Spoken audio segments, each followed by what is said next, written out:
Hello, I'm MCToon, the second worst rapper in the world. How is everybody doing on this day today?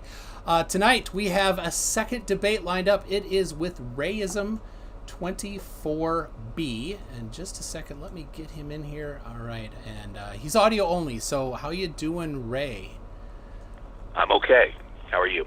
I'm great. It's been a good day. Got a lot done working from home today. So, and I got an air conditioner in my room here, so I'm not so cooking like I have been in the past.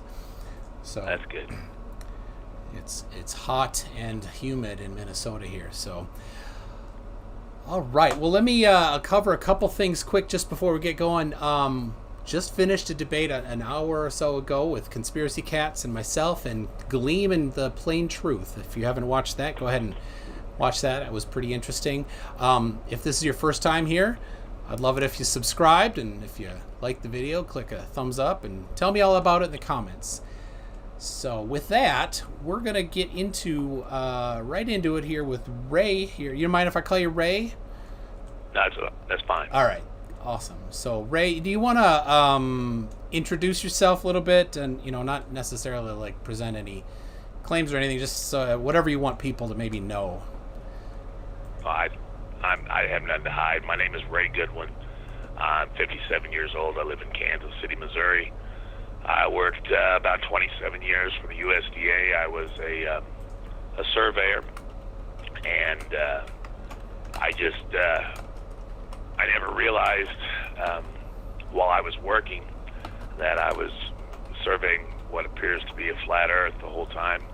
And then I watched Mark Sargent's Flat Earth Clues little documentary thing. He's added to it since. He left his number. I called him, and he wanted to do an interview. I did that, I think, back in 16, and then he called me back in 18 and wanted to do a follow-up interview, and I did that. And both of them were by phone, and I realized, and I apologized that I was not up to speed on the Skype or whatever, so we could see each other. But I got nothing to hide. Yeah, you don't need to use my username. It's just I used to drive race cars as a supplemental income to my USDA position, and the best ride I ever had was number 24B. So that's how I got my username. I see. Okay. What kind of car was that? I drove wing sprint cars, and I competed on a regional scale in the Midwest. I did run some one-off type like the Winter Nationals in Florida in February, but usually most in the Midwest. Well, that's cool. I know a guy that races MG. He has an MGB that he races, and I was at his house, and there's an engine sitting on the ground there, and I'm like, "What's that?" And they're tiny. MG's little 4-cylinder, nothing engine. It's like you can pick it up yourself. Yeah. So cool. Well, when I saw the Tony Stewart Kevin Ward Jr. incident, I was a fan of Tony Stewart until that moment, and I actually called the Ward Jr. family in upstate New York because I know I caught something that, when the video of a whatever you want to call it, manslaughter is caught on tape, I caught something that everybody missed, even their legal team, and I informed them what they had missed, and they did win a lucrative out-of-court settlement for a wrongful death on that deal, for what it's worth, because those are the kind of cars I drove. Okay. Somebody says, a guy named Hugh Jars says, you can't race MGs, they're never going for long enough.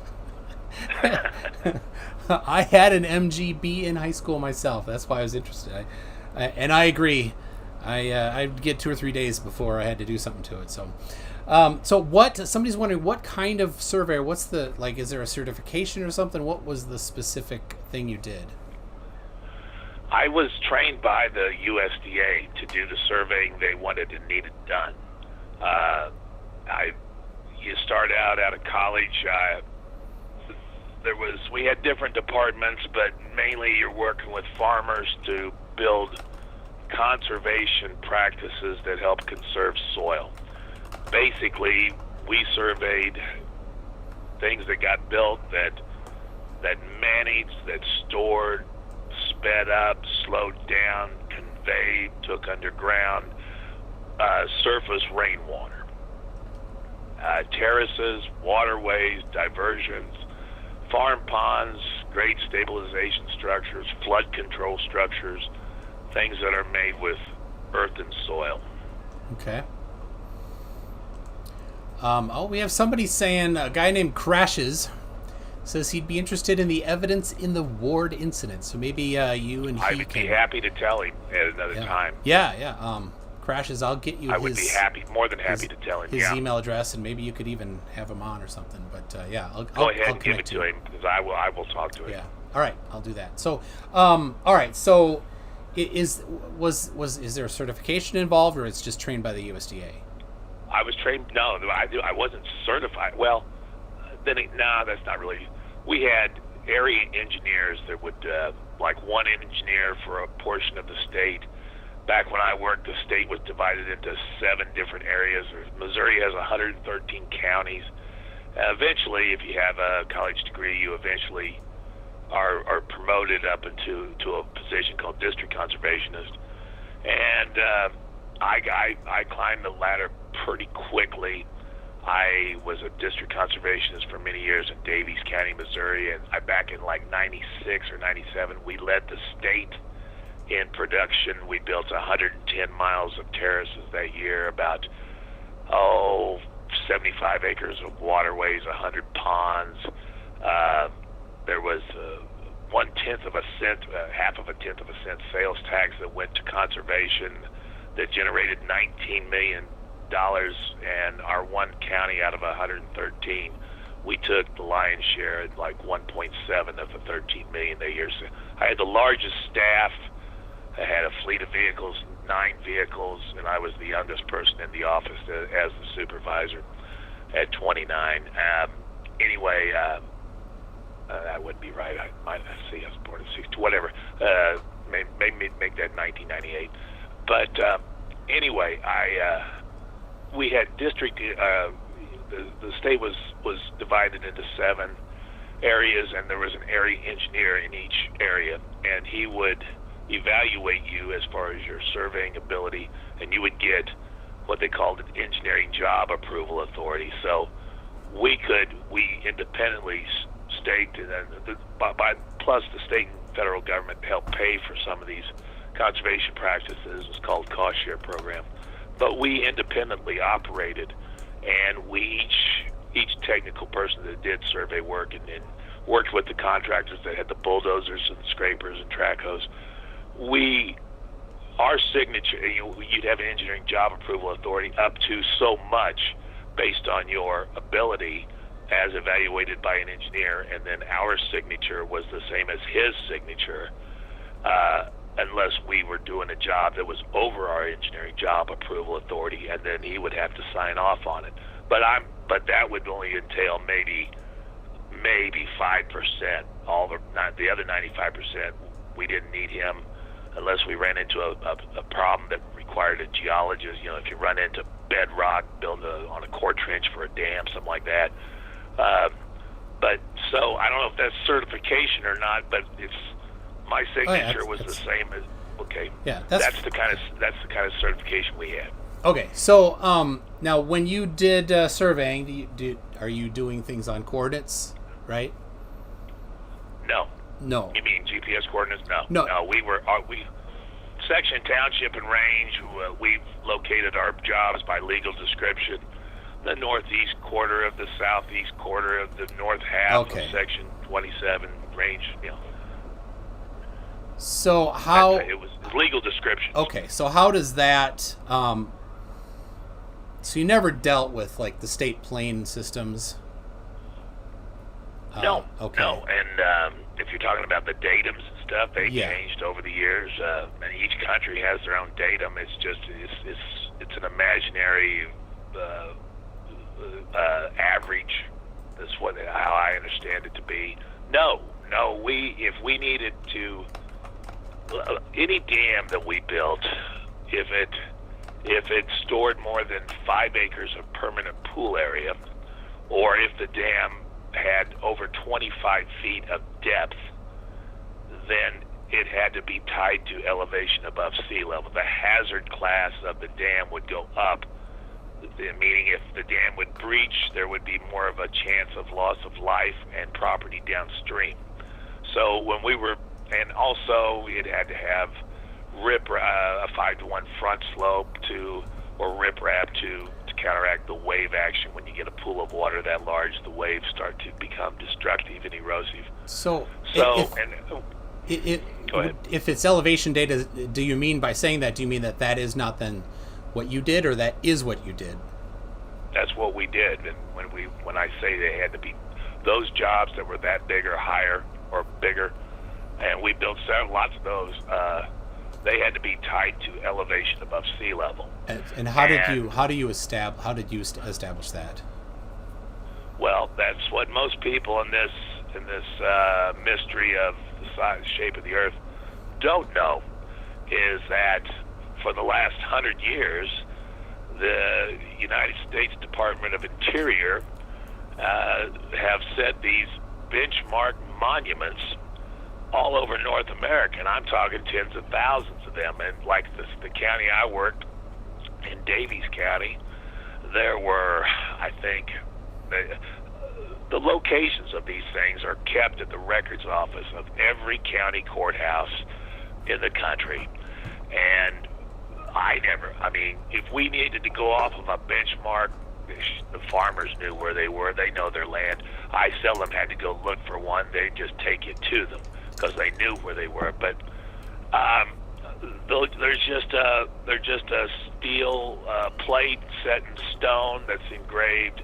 And it'll say something like USGS Geological Survey, the date it was set, and it'll have a big number on it, so many feet above sea level.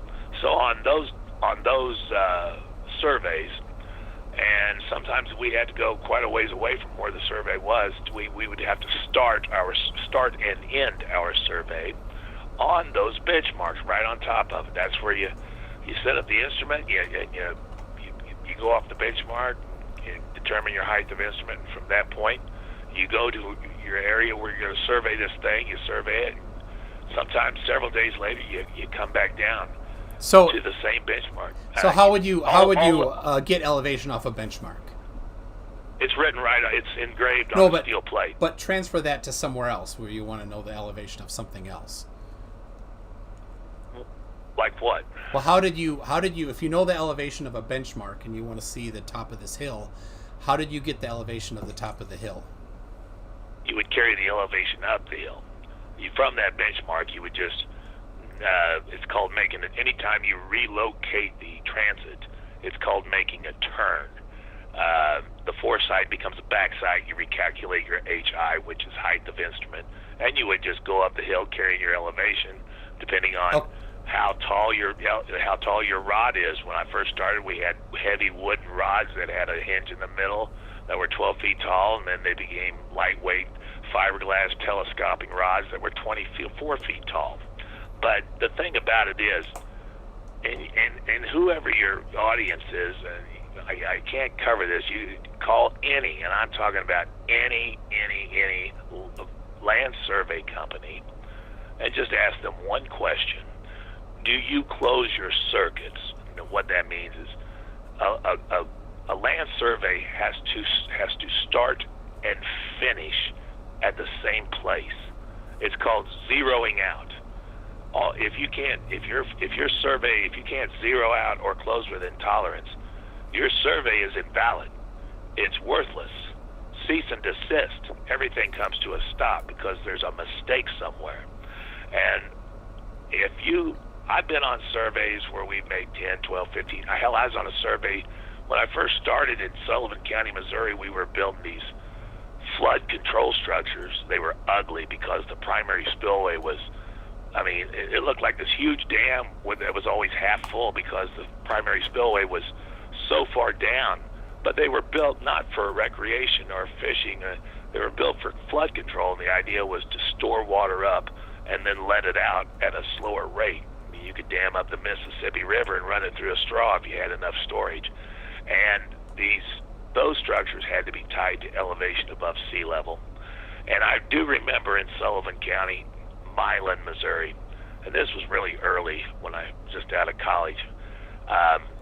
Well, I was maybe a couple years out of college, but one of them, the closest benchmark was like 3 miles away, and we started on that benchmark, and we served, the benchmark was on Joe Farmer, and then we'd survey across Joe Farmer's fields, out Joe Farmer's gate, down a country road 3 miles, in Joe Rancher's gate, across Joe Rancher's fields, to the proposed center line of this flood control structure. It was called a PL 566 structure because it was on the ballot. It was voted on the flood control. Just the local people would benefit, and the local people were going to be taxed based on this. And we'd survey the structure. So it's 3 miles down a gravel road into another farm. We'd survey the dam and where the water would back up, so it's 3 miles there, 3 miles back, plus another mile or two surveying the temporary and permanent pool area. So you got 8 miles of supposedly surveying on a globe, and then we come back several days later and close our circuit, finish where we began on top of the same benchmark, USGS monument benchmark, and we would close within a tenth. Which we had to close within a tenth. Which is a tenth of what? A tenth of a foot. Survey rods Okay. are so that's 1.1 inches. Okay. So 3 miles there, 3 miles back, and another mile or two. Call it 8 miles, 7, 8 miles. There should have been 12 feet, vertical feet or more of error. And we closed within a tenth. Why would there be 12 feet of error? Well, if you recall, as far as I know, and since I become interested in this back in 2015, 16, of all the flat Earth debunked videos that I'm aware of, I think the most viewed, the most commented was the Discovery Channel segment with the late Dr. Stephen Hawking's narrating, where they had a lake that was about 6 miles across, a guy with a telescope that was level and had crosshairs, and 2 girls got in a helicopter, flew across the lake 6 miles across, and they landed and below the horizon. Yeah, you couldn't see them. So here's my question then. Why would you expect that when you go from one point out and then come back, why would you expect there to be any error? Because you're traveling back over any curve or not curve. It's the same. You're undoing whatever you did, so you'd expect, no matter the shape of the Earth, you'd expect it to come back to zero. No, I wouldn't. I really wouldn't. Well, I certainly would. I think the math pretty much is going to agree with that, because if you go out and then come back, all of the curve that you go around on the way out, you're going to go around on the way back. Only if you retrace every shot of a turn shot in the exact same place. Yeah, but when you survey a dam and you're surveying where the water's going to back up to, you don't retrace your steps. Okay, so, you go around the lake. Okay, so can you explain the math why you think that going back a different way over a curve would net a different error if you're coming back to the same place over a curve? You asked me could I explain the math? Yes, please. Is that what you're... Yeah. Okay. If you obviously are familiar with the Discovery Channel that I'm referring to. Okay, let's just go back to that segment. The girls flew across the lake, and they landed, and the guy says, I don't see you. You went below the horizon. Now they get back in the helicopter, and the pilot lifts straight up, vertical, and when his altimeter said 24 feet, the helicopter was in the crosshairs, and he says, I see, I got you. How convenient, because a survey rod, unless they changed since I retired, is 24 feet tall. and 6 miles at 8 inches per mile squared is 24 feet of drop. Now, did you do let me ask you this. When the girls landed, when the girls landed below the horizon, and he lost sight of them, when they landed, from their perspective, the girls, if they were looking back toward the guy, tell me, is the guy 24 feet higher, 24 feet lower, or the same elevation? Can you answer that? That's a legitimate question. Yeah, the elevation is the same. The elevation if is they're the both same. if they're both on the water, then the elevation is the same. No, not when you're a surveyor. Let's try this again. All surveys have a benchmark. Now, if they don't have to be tied to sea level, if they don't have to be tied to sea level, you set what they call a TBM, which is a temporary benchmark. A nail in a tree, a nail in a post, something that you don't think will be disturbed throughout the life of this practice, because a benchmark is only used if something were to go wrong, if something were to fail. You have an absolute, even if you're dead or retired or, anybody can go back, go off the benchmark if it hadn't been disturbed, and then go find out how much of what is needed where to bring this thing back to meet specifications. That's what they're used for. So this survey across the lake would also have to have a benchmark. Let's just say that his scope, his telescope, looked to be pretty low. He had to squat down to look through it. Let's say that directly below the telescope, it was a steel stake that's driven in the ground, and the telescope is 2 feet higher than that stake. That stake is our benchmark, and just for the hell of it, let's call that benchmark. And you assign elevations to benchmarks, and it's normally assigned elevation 100. So if there's a steel stake driven below his scope, the height of the scope, the HI, would be 102.0. The girls fly across, and instead of being in a helicopter, let's say they're just holding a survey rod, and with his scope, he reads 24.0 on the survey rod. So you go 102 minus 24, which is what, 78. So the elevation of the girls, based on our survey, from the height of instrument, 102 minus 24, is that what is that? 78, is that correct? I'm not. I wasn't following the numbers, so. Okay, well, you asked me to try to explain this by the math. Yeah, go ahead. That's what. Okay, when the girls are when they land across, if they were holding a survey rod rather than in a helicopter, the guy would be reading 24.0. So 102 minus. I'm terrible at math. I used to be great at it, but what's 102 minus 24? 102 minus 24? Yeah. That's going to be 88. I'm sorry, I said 70. 88. No, sorry. That's the elevation. 78, sorry. Okay, I was right. 78. If this was a regular land survey and we had a temporary benchmark, a stake driven right below that low telescope, the stake is 100. The height of the instrument is 102. The girls fly across. They're holding a survey rod. A survey rod is 24 feet tall, and he is reading 24.0 on the crosshair. On a survey, 102 minus 24 is elevation 78.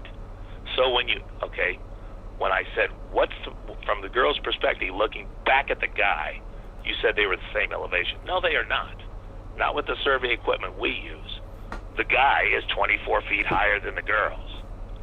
Now, let's say it's wintertime and that lake is frozen, and you can walk across it.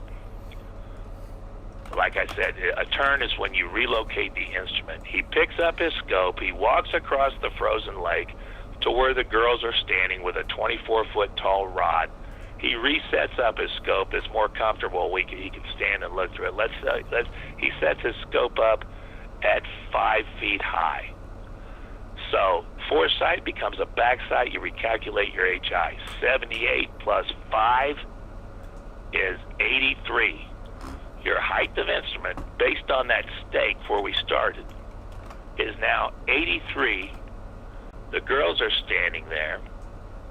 You reread the scope, or reread their what you were reading 24. Now you're reading 5. So your height of instrument is now 83.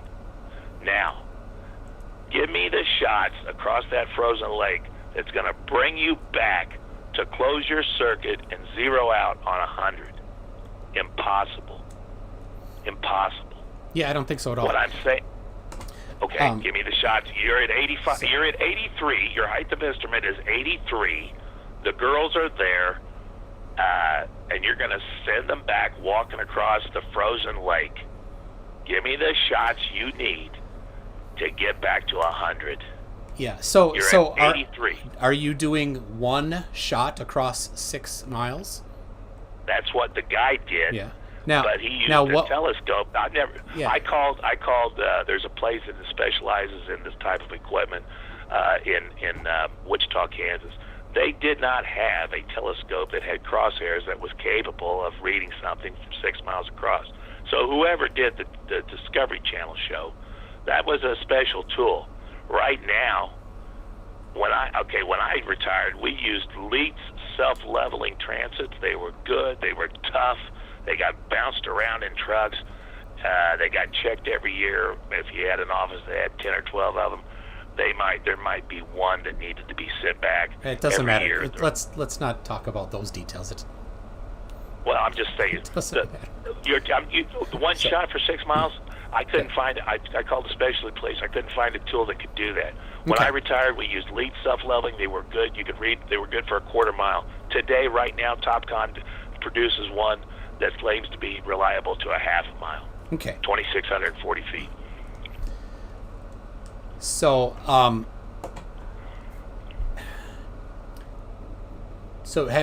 did you apply the surveying methods required for geodetic surveying in this? Or are you just doing planar surveying? I'm doing planar surveys. Okay. The planar survey manuals, everyone I've read, not necessarily manuals, but just guide sheets, bullet point guidelines from any authority on the industry. They all say the same thing, that anything under 10 miles you're to use planar surveyor. Well, hell, 10 miles you got, that's 67 feet of vertical air. I mean, it's ridiculous. Basically, what they're doing is in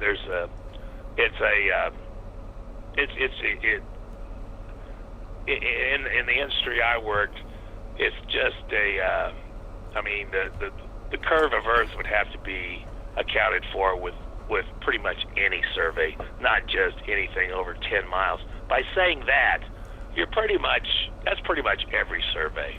And Jesse Keselowski. So all right, let's not ramble on to different topics here. So you're saying Jesse Keselowski is a geodetic surveyor. Yes, I'm not rambling on. Jesse Keselowski challenged me to a debate, and then he reneged. He reneged the moment I said USGS survey, USGS benchmark monuments. The moment I said that term, he reneged. Yeah. I have yet to see a geodetic survey demonstrated, but I did catch him faking the Bedford level experiment on Little Tenza Bayou in Louisiana. I did catch him on that, and I gave him all the support documentation. I did. How did he fake? What did he fake there? He went on the Little Tenza Bayou. Bayous are supposedly, you think of bayous, they're just level. I found the location where he did his survey. There were overpasses like every mile. There was overpasses over this bayou, Little Tenza Bayou, and then he set up at night. He hung lanterns off each overpass that glowed at night that were exactly the same height above the surface of the water. And he waited till nighttime. He got his his scope out and leveled it, and with every hanging lantern in succession, they went down. He says he called it the money shot. There's your money shot that the Earth has curvature because each lantern was going down in succession. And then I caught him.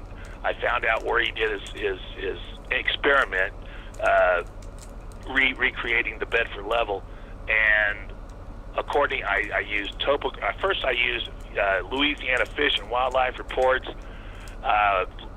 It was just one line on a big sheet of every stream or whatever in Louisiana, and Little Tinsel was listed there. And Louisiana Fish and Wildlife, they monitor the discharge of streams, and they use it in cubic feet per second. Little Tinsel was on this list, and the key word is discharge. It discharges so many cubic feet per second. Plus, I found where he did his experiment on topo maps. I sent him the topo maps, and Little Tinsel, where he did the experiment, had about 4 feet of grade per mile. Now that's damn near level to the naked eye. On the water, the water is sloped. The water, yeah, discharge. The Bedford level experiment must be conducted on impounded, still, non-flowing water. Little Tinsel has discharge, and it's on a state government report. In cubic feet per second is the unit of measure they. So you're saying the topographic map shows that the water level across this drops? No, the topographic or stays maps consistent. are lines of elevation above sea level, and each line is either 4 or 5 feet. And if you go on the bank of the Little Tinsel, it had a 4 or 5. It had if memory serves, I think it had 4 feet of fall per mile. So he was conducting this experiment on a body of water that flowed. It had grade. So when the glowing lanterns hanging off each overpass would in succession would get lower. That's not the curve of the Earth. That's the grade of the stream. That's the grade of the stream. And I caught him on that, and then he banned me. So, all right. So I happen to have emailed with Jesse a couple times through these last couple days, and okay. he accepted your challenge, but you declined. He says. No, he didn't. And he gave me me a link, which I'll put in the chat here. I have my email where I accepted it.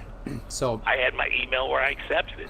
Okay. I have yet to see Jesse Kozlowski. I mean, if I had the tech savvy, I could show you. Jesse's, last I looked, he had 110 or 20 videos, and I haven't watched them all, but I had yet to see him ply his trade. How do you conduct a geodetic survey? You could come to my home, and I could get a transit, and I could show you exactly what I did, how I did it, and what would then take that data, go to an AutoCAD and plot it up, put it on paper to scale, and from that do the designs, hand it to the contractors, have a site showing, low bid gets the contract. I could do all that, and on tape, no problem, how I applied my trade. And I have yet to see Jesse Kozlowski even demonstrate a geodetic survey.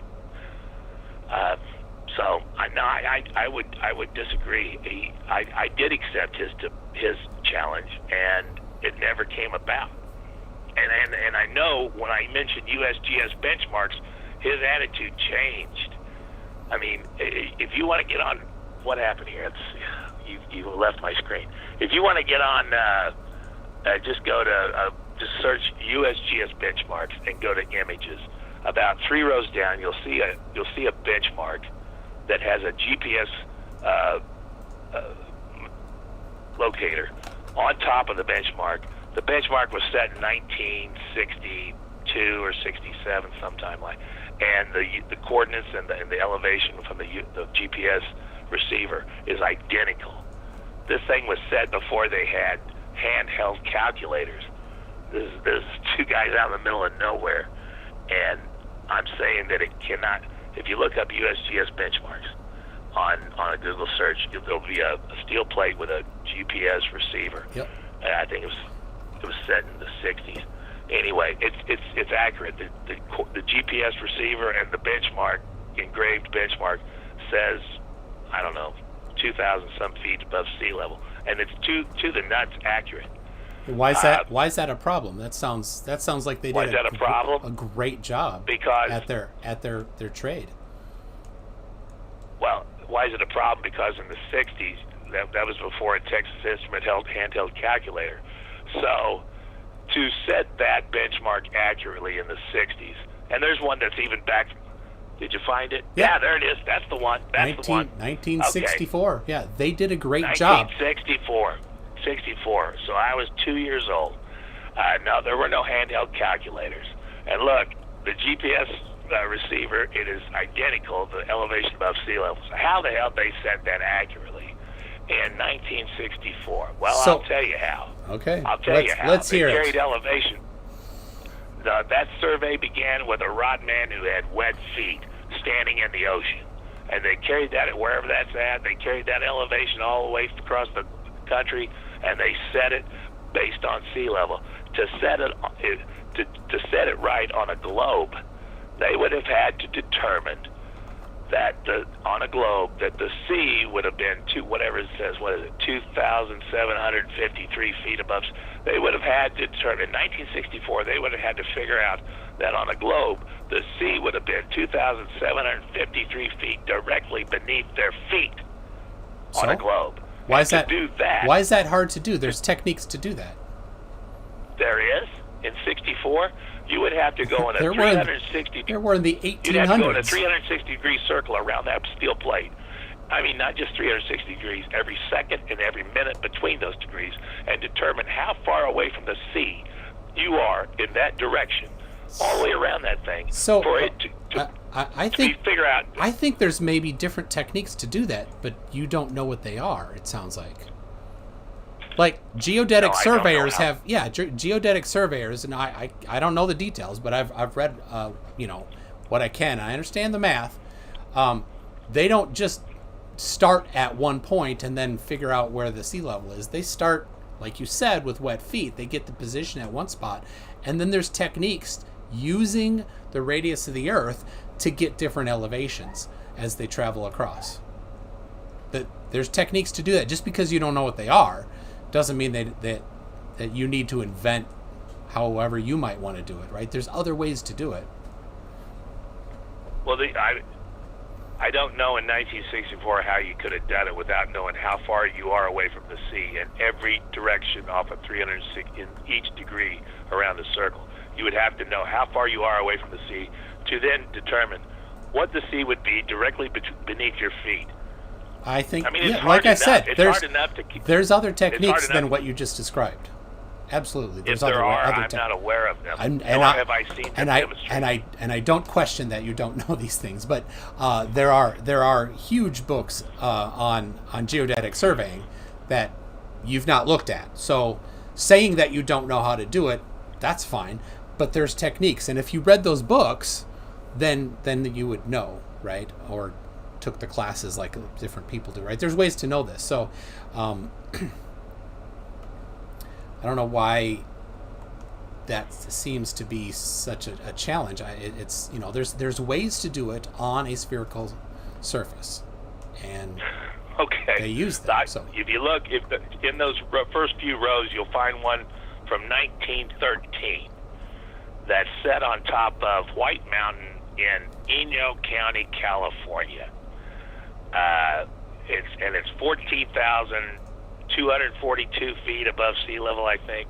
And if you look up Eno County, if you go back to the benchmarks on the images, there'll be one from 1913, and I did some research on that one. Can you go back to the images of benchmarks? Yep. Okay. There's a lot here. I'm not finding the 1913. I'll add 1913. Okay. It's a brass plate. Anyway, It was. All right. So here, so brass, far, it's so brass far colored. Anyway, it's on. yeah, you've it's said 14,242 feet above sea level. It's in Inyo County, California. Inyo County is larger than Rhode Island, Delaware, Connecticut, and Hawaii combined. The population today in Inyo County, California, is 18,039 people. In 1913, the population was estimated to be less than 3,000. You're in the middle of Death Valley. Two guys with a wheelbarrow and a manual transit set this benchmark in 1913 accurately with a transit that was only capable of seeing 400 feet. they didn't You use. look at a They wouldn't have been 1913 using just. They didn't use the same instruments as you used. They maybe had some other instruments at their disposal, right? Maybe a theodolite, but they don't help you. That wouldn't help you. I don't think. Why would a theodolite not help you? Well, So I have here the Transcontinental Triangulation and the American Arc of the Parallel book, published in 1900, right? Yeah. And this book details how they surveyed across the entire United States on the 39th parallel, from water to water, wet feet to wet feet, as you said. They used theodolites, they used theodolites to determine angles, but they weren't taking readings with those angle shots. And to determine elevation, you've got to have a hard reading to the hundredth. Sure. And 2 places right at the decimal. They have all it does. they have accuracy here in better than 1 arc second. Of the angle. Yeah. Yes, yeah, and that's what you're talking about, right? But that's not a reading. You can't take that arc second angle and whatever you're looking at and place an elevation of that. Why not? It's not the same. Because everything is based on a transit that's got a bubble that's leveled. That's how. But hold on, you are unaware of these techniques, and you're now telling me what the techniques they are that they use? I've had a guy from Australia. He tried to use this theodolite, and I said, "Well, what?" Okay, he had an arc second angle, and he said, all I said was, "What's the elevation on top of that mountain you're pointing at?" He couldn't give it to me. He could give me the angle from where he was at, and he could give me an estimate, but it's not the same as a hard reading. If a transit could only read 400 feet in 1913, and this geodetic surveying you're talking about, those weren't readings, hard readings with a survey rod. They were angles, but you can't assign an elevation on an angle. Why not? Why can you not assign an elevation? Because you're not on the level. You can measure your zenith angle, and then if you know how far it is, you can use geometry. And it's still an estimate. It is not an actual reading. It's not an actual reading. And something else is, toward the end of my career, they had us walking through fields with an antenna, GPS backpack with an antenna sticking up, and GPS, at least when I retired in 08. And I retired at age 46. That's another story. I blew the whistle on USDA corruption, and I got an early out. I got a lucrative settlement because I was right. I was a whistleblower on corruption, but I'm 57 years old now, and I've been retired 11 years. But I only worked till I was 46, and back at 46 years of age, they had us try GPS surveys, walking through fields with an antenna on our back, and it's not the same as a hard reading using a transit with you couldn't build anything. The surveys, we wasted 2 years dicking around with this, and okay, that's kind of immaterial. They ended up this. giving up. They threw them all away. They were useless. It's got to be a hard reading to hand construction papers to a contractor with a bulldozer and say, build this to these specs at these elevations. GPS was useless.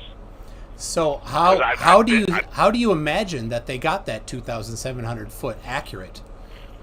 They started at the sea and they carried the elevation to somewhere. They set a monument, and then they went off that monument, going on uphill, across North America, and they set all these damn monuments. And it's based on I'm of the opinion that the sea is the same elevation all the way around every continent and island nation. Well, of course the sea is the same elevation. There's no question about that. I mean, the Atlantic and Pacific are slightly different, but elevation is different. On the surface of a curve, you'd expect the water to be the same elevation. On the surface of a flat plane, you'd expect the water to be the same elevation. So same elevation, flat or curved, doesn't say anything, right? It's whether or not there's a curve that you can measure. So did you ever measure a flatness, measure something that could only work if the Earth were flat? Everything we ever did could only work if the Earth was flat, because the closer, the older, the more I went through my career, the farms kept getting smaller, to the point they called them ranchettes, and everybody had their 20-acre ranchette, and they wanted a 10-acre lake and build their trophy house, and things got tight. You build a lake and you can't back water across the property line on a road right away or submerge a underground utility line.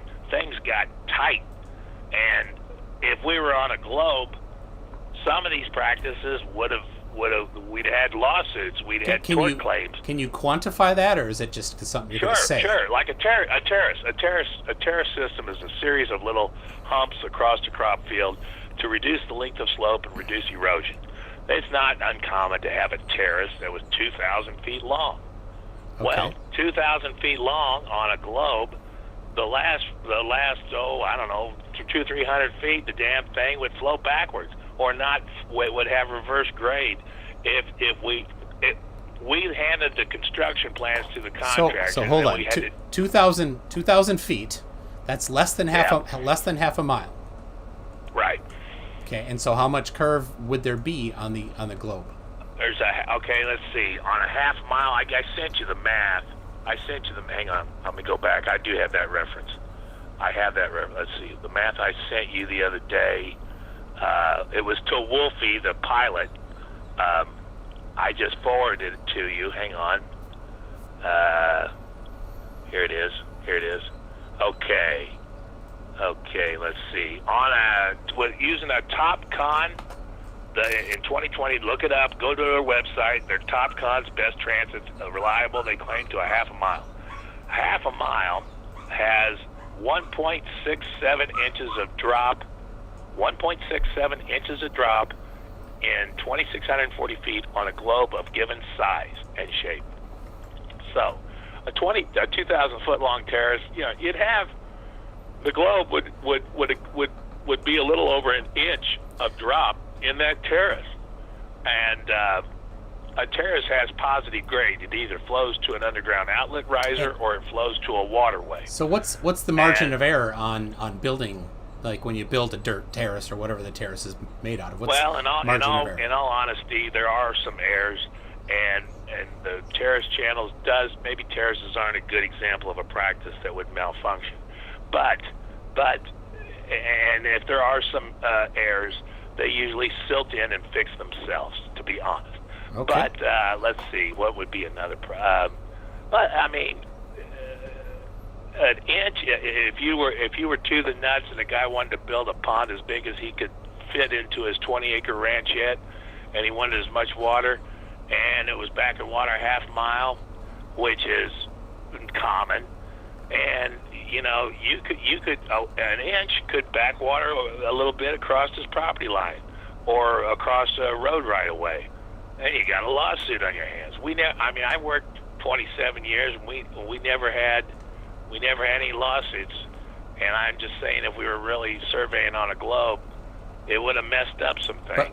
So I asked for I asked for example of how much the margin of error would be, and 1.7 inches is what you cited here over 2,000 feet. 1.67 on a half mile. Yeah, and so and the margin of error when you're building it, is probably, I don't know, if they're using bulldozers, it's certainly going to be more than 1.7 inches or 1.67 inches. You're right. So, all right. I need more than just right. like conjecture and stuff. I mean, like real, like you Okay. measured and you know for sure that the deviation from true level was 0 over 3, 4, 5 miles or something like that, right? Right. Now, All I can say to your viewers, if you want, I can tell you, you can tell people something, I can tell people something, but it works better if they can tell themselves. So I'll tell your viewers how they can find out for themselves. Wherever you're located, find a public lake that backs water at least a half a mile. Find a public lake. Wait to a July still hot summer day where the water is like a mirror. Go rent you a TopCon a laser level. Set it up on the dam. Then calibrate the receiver on the rod to the water directly in front of you that's on the dam. Calibrate the water to the receiver on the rod. Walk or row your ass a half mile upstream and take a shot. Beep, beep, beep, beep, beep, beep, beep, beep, beep. When you beep out, if you beep out on the surface of the water, the earth is flat. If you beep out 1.67 inches above the water, earth is a globe. So your viewers, don't let me tell you or Mr. Toon tell you. Find out for yourself, because that's something most people could do. And there you go. That's when the water's a mirror on a hot summer day, rent you a TopCon laser level and find out for yourself. Is that fair enough? That sounds like an interesting way to do it. So now you know Jesse I don't know him Kozlowski. that well. Yeah, so Jesse I know he's in Kozlowski. New Jersey. Yep. So he did a similar test. He used 2 theodolites across the lake that was about a half mile across, and it was a calm day. I have it on the screen now, and he leveled his. He set up the same height on both sides.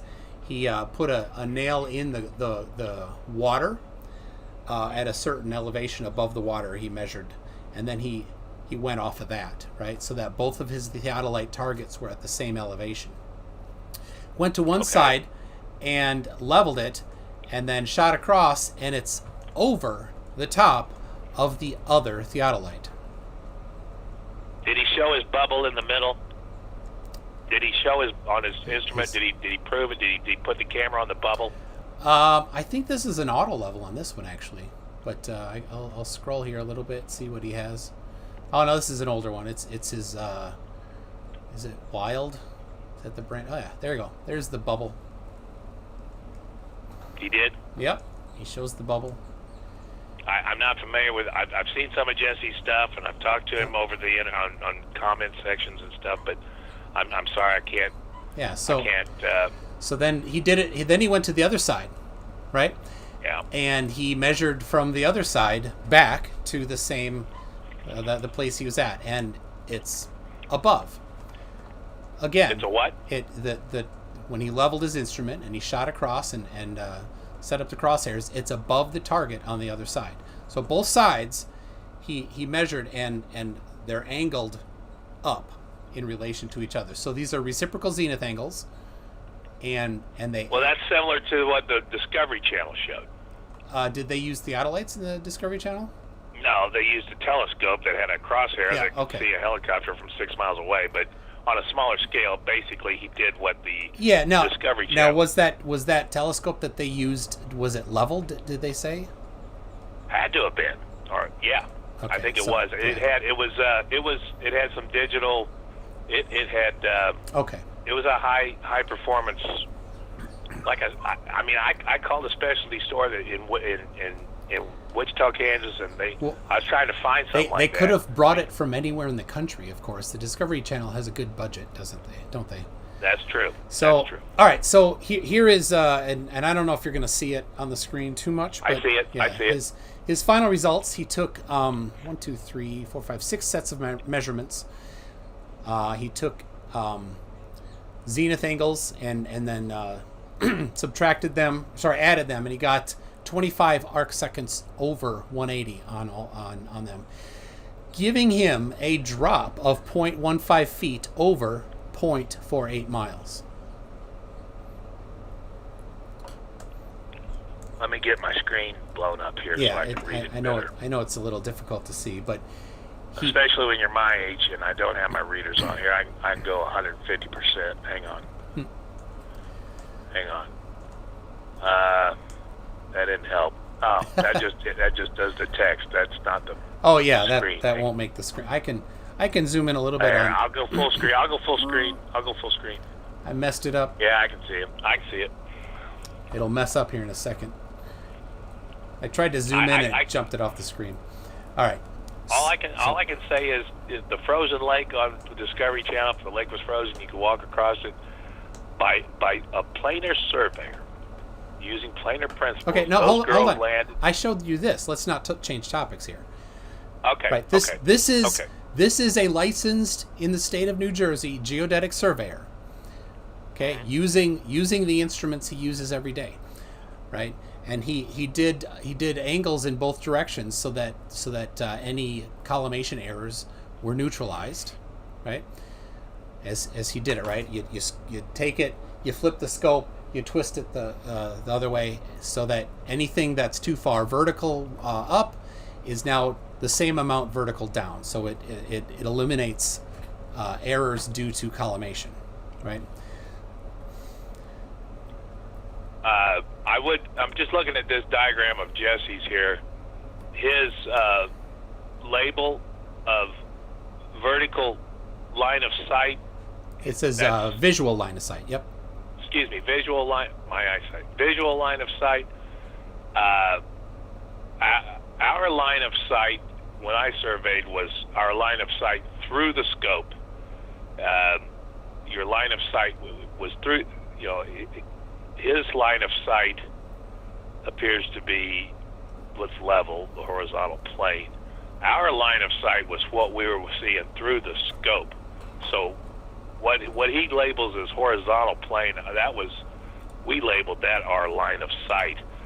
And when you made a turn, it was either because you had an obstruction, a tree, a vegetation, a building. This is over water, so there's nothing in the way. But when he's saying this, so horizontal plane, and then the line of sight, because he's on a theodolite, which measures zenith angles, right? Where if you have a dumpy level or a transit level, you can't change the vertical. You can only change horizontal, right? If I understand things a dumpy correctly. Or it's just level or it's not. Yeah, so you can't do vertical angles. A theodolite can do vertical angles. So he's turning it down to target to aim at the target on the other side of the lake. So that's where he's saying the visual line of sight diverges from the horizontal plane, and that's what he confirmed. And it diverges by 25 arc seconds down. So he's a surveyor. Like I see what he is showing here, but if he was following guidelines of proper survey techniques, he would be using planar surveyors. I'm sorry. Geodetic surveyors supersede planar surveyors, right? They can measure things bigger than a planar surveyor can. There's limits on what a planar surveyor can survey in size. That limit right? is 10 miles or 10 by 10. Yeah. Before they do what? It in kilometers. Before the margin of error is too large. That's what they say in the manuals, right? The manuals say you do it level to 10 miles. Anything over that, you go geodetic, which is stupid. And why? So but why does it say that? But why does it say that? Why does it say you have to go geodetic over a certain amount? In my opinion, they say it because they know that anything under 10 miles pretty much will take care of any survey done by man. That's my opinion. That's the catch-all. That it makes you think that we're living on a globe, but in reality, very few surveys are longer than 10 miles. or they're done in different phases. It's not all one big survey. It's like a so a home.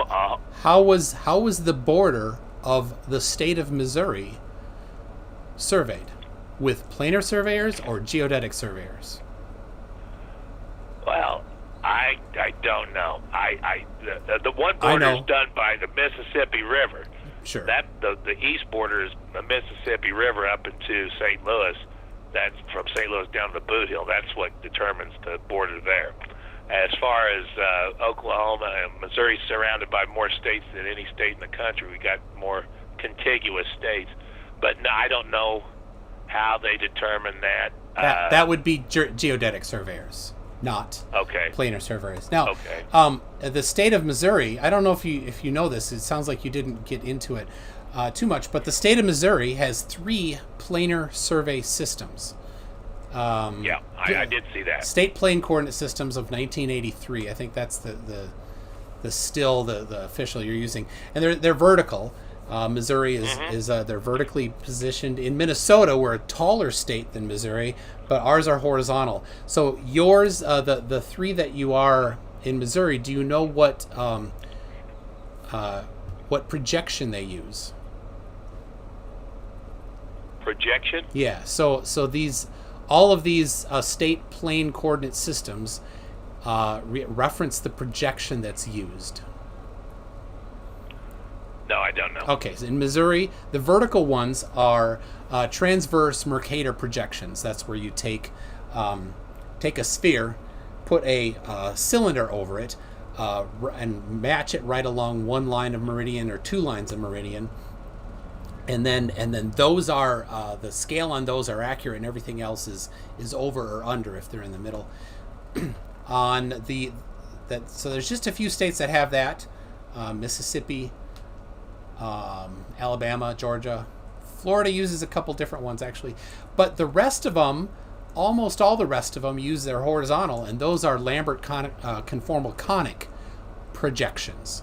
Now, to map between the state plane system and the NAD 80, there's a system that you have to do. It's not just 1-to-1, and you can't take the coordinates in one state plane system and the neighboring state plane system, just map them over. If the Earth were flat, there'd be only one plane system over the entire country. It'd be so much easier than having to have this projection onto a plane system to the spherical system underneath the NAD 80. It's a pain in the butt, right? If it was seriously flat, it'd be everybody like, screw this, we're going the easy way instead of this hard way. That somehow, if it were flat, translating it to the spherical one now would introduce errors instead of removing errors, and that would make everything way more difficult. So you'd have to somehow be so much smarter than every other geodetic surveyor that's ever going to be in existence, so that you can develop some system to trick them and fool them into not understanding what's actually there and still getting the same accurate results. I don't know how you could possibly do that. That seems like a pretty tall undertaking. I agree. And so let me put it this way. And I on the second interview I did with Mark Sargent, and I had a guy from Australia that said his name was Glenn Williamson. He was going to take me up on my challenge. Hey, I saved my money and I won an out-of-court settlement on USDA corruption. I know no other better way for humanity to spend my money, but I'll challenge anybody who wants to match it. That if you take a transit, no matter when you take 2 transits, an old dumpy level or a top con that can see a lot farther, you find 3 benchmarks or 4 benchmarks, and you go off the elevation that's inscribed on the steel plate, and you survey, you carry that elevation all the way across to another one, and then on to another one. I think the elevations will correspond, connect, and check true using a level transit.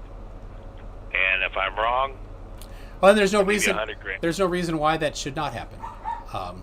Yes, there is. Yes, there is. On a globe, that would never happen. On a globe, that would never happen. They would not correspond. In fact, on a globe, I don't even know what the hell those inscriptions mean. They make no. I mean, on a globe. Okay, so I don't doubt that you don't understand it. The question is, why would it not work? So you said it wouldn't work. Why would it not work? Yeah, you said it would not work, but I still don't know why you think it would not work. If one says 200 feet above sea level, 4 miles away it's 250 feet above sea level, inscribed, set in stone, and you carry that elevation from 200 to the next one, and you end up on 250 to the nuts, and you were surveying on a level. So you've not done this, but how far is each individual measurement? Right, what's the distance? Well, half a mile. Level, you couldn't go more than 400 feet. On a top con, you can go a half mile. So what? Here's the problem. When you do a large measurement, say 6 miles, if you did 6 miles in one, the amount of curve is significant enough in that one individual measurement that it's an issue. But when you do lots of short ones, the amount of curve in that short one is very small, and then you reset and you go to the next short one, and you don't introduce enough curve in that one little step to make a difference. So you chop them up into little bitty steps. It's not going to be a problem on a flat surface or on a sphere. It's when you do long ones. Long ones you can't do, and it would show it if you got a. And there are theodolites that exist that are big telescopes, and you can see much farther. Well, back on our Discovery Channel, it was a long shot. It was 24-foot drop. The girls landed on, and that was based on our steel stake under our scope, 2 feet below the scope. The girls were at 78 feet. If the lake was frozen and you used a transit, let me get back to my math that I sent you. If you used a transit that I used, the Leitz model self-leveling transit that could read a quarter mile back when I worked, that's 42 hundredths of a globe would drop 42 hundredths, and 4 steps per mile. 6 miles would be 24 steps. Here's the problem, and you said you're not about the math. The problem that you have in this particular thing, I have it on the screen right now, where you're saying 56 1/1000ths of an inch because you do 13 steps. What you did is you just summed these drops.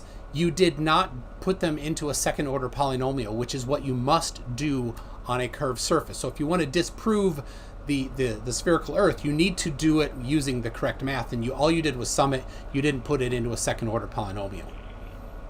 So I don't know what a second order polynomial is. And I don't doubt that. So the problem is you can't disprove the Earth with wrong math, and you presented wrong math.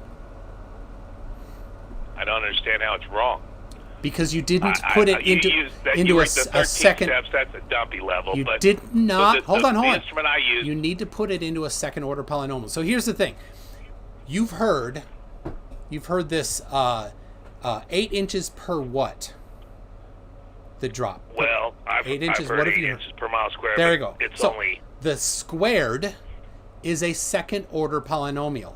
So you need to use the correct formula. You need to have a formula that uses squared in it. Okay? And I'm not going to go through it. I did not check and put it into a second order polynomial, right? But that's what you need to do. So what you've done, and I'm not going to fault you on this, but you did not use the correct math here. Well, we both agree that an old dumpy level from the 1900s and a top con that you can get today that's reliable to a half a mile. If you went surveying from one USGS benchmark to another one using a 1900 transit and a brand new top con, I mean, it'd take you longer with the old transit, but I'm saying that you would end up on the same elevation using both transits. One would just take the same survey going from one to another. I think you're going to end up they're going to correspond and check true no matter what you use. And that's impossible on a globe. Okay, so all you did was say, this is what you think will happen, and it's impossible on a globe. You didn't measure it. No, I'm not just saying it's what I think. I'm willing to put $100,000 cash on it. And so I'm not doing this, right? But you think this will happen, and you have the wrong math. So, yeah. How's it the wrong math if you're just surveying using just a regular grade survey across a section of Earth using one instrument that's, very limited? Because you need to apply it in a second order polynomial. If you're going to test the globe, if you're going to test a curve, you need to use a formula that has a curve. That means there has to be an x squared component in it. And you just did these steps and summed the steps. There's no x squared component in it, right? So when you hear, this is the key, when you hear 8 inches per mile squared, right? There's a squaring in there, and your formula just sums things. It doesn't square things. Okay, so that's why. So you say the square is the progressive drop. Yes, and you did not apply the squaring. You just summed them. So that's fine. It's the point is, that there is a different formula. You need to set it up correctly. And here's the interesting thing. I don't know if did you measure these? You have the 1913 manual transit, 20,000 self-leveling transit. Do you have did you log these? Log them? What do you mean? When you took these measurements, did you log these measurements? Like you have a journal of these measurements that you took? Because you said the estimated whatever. Oh no, that's the year. I see. Okay. So the year I have an estimated transit that will be made in 2050. I won't be around to see it, but I'm guessing in 2050 they'll have a transit that can read from a mile. Right now, in 2020 they got one that'll read a half mile. There's theodolites. They had one that could read. There's theodolites that can do a mile.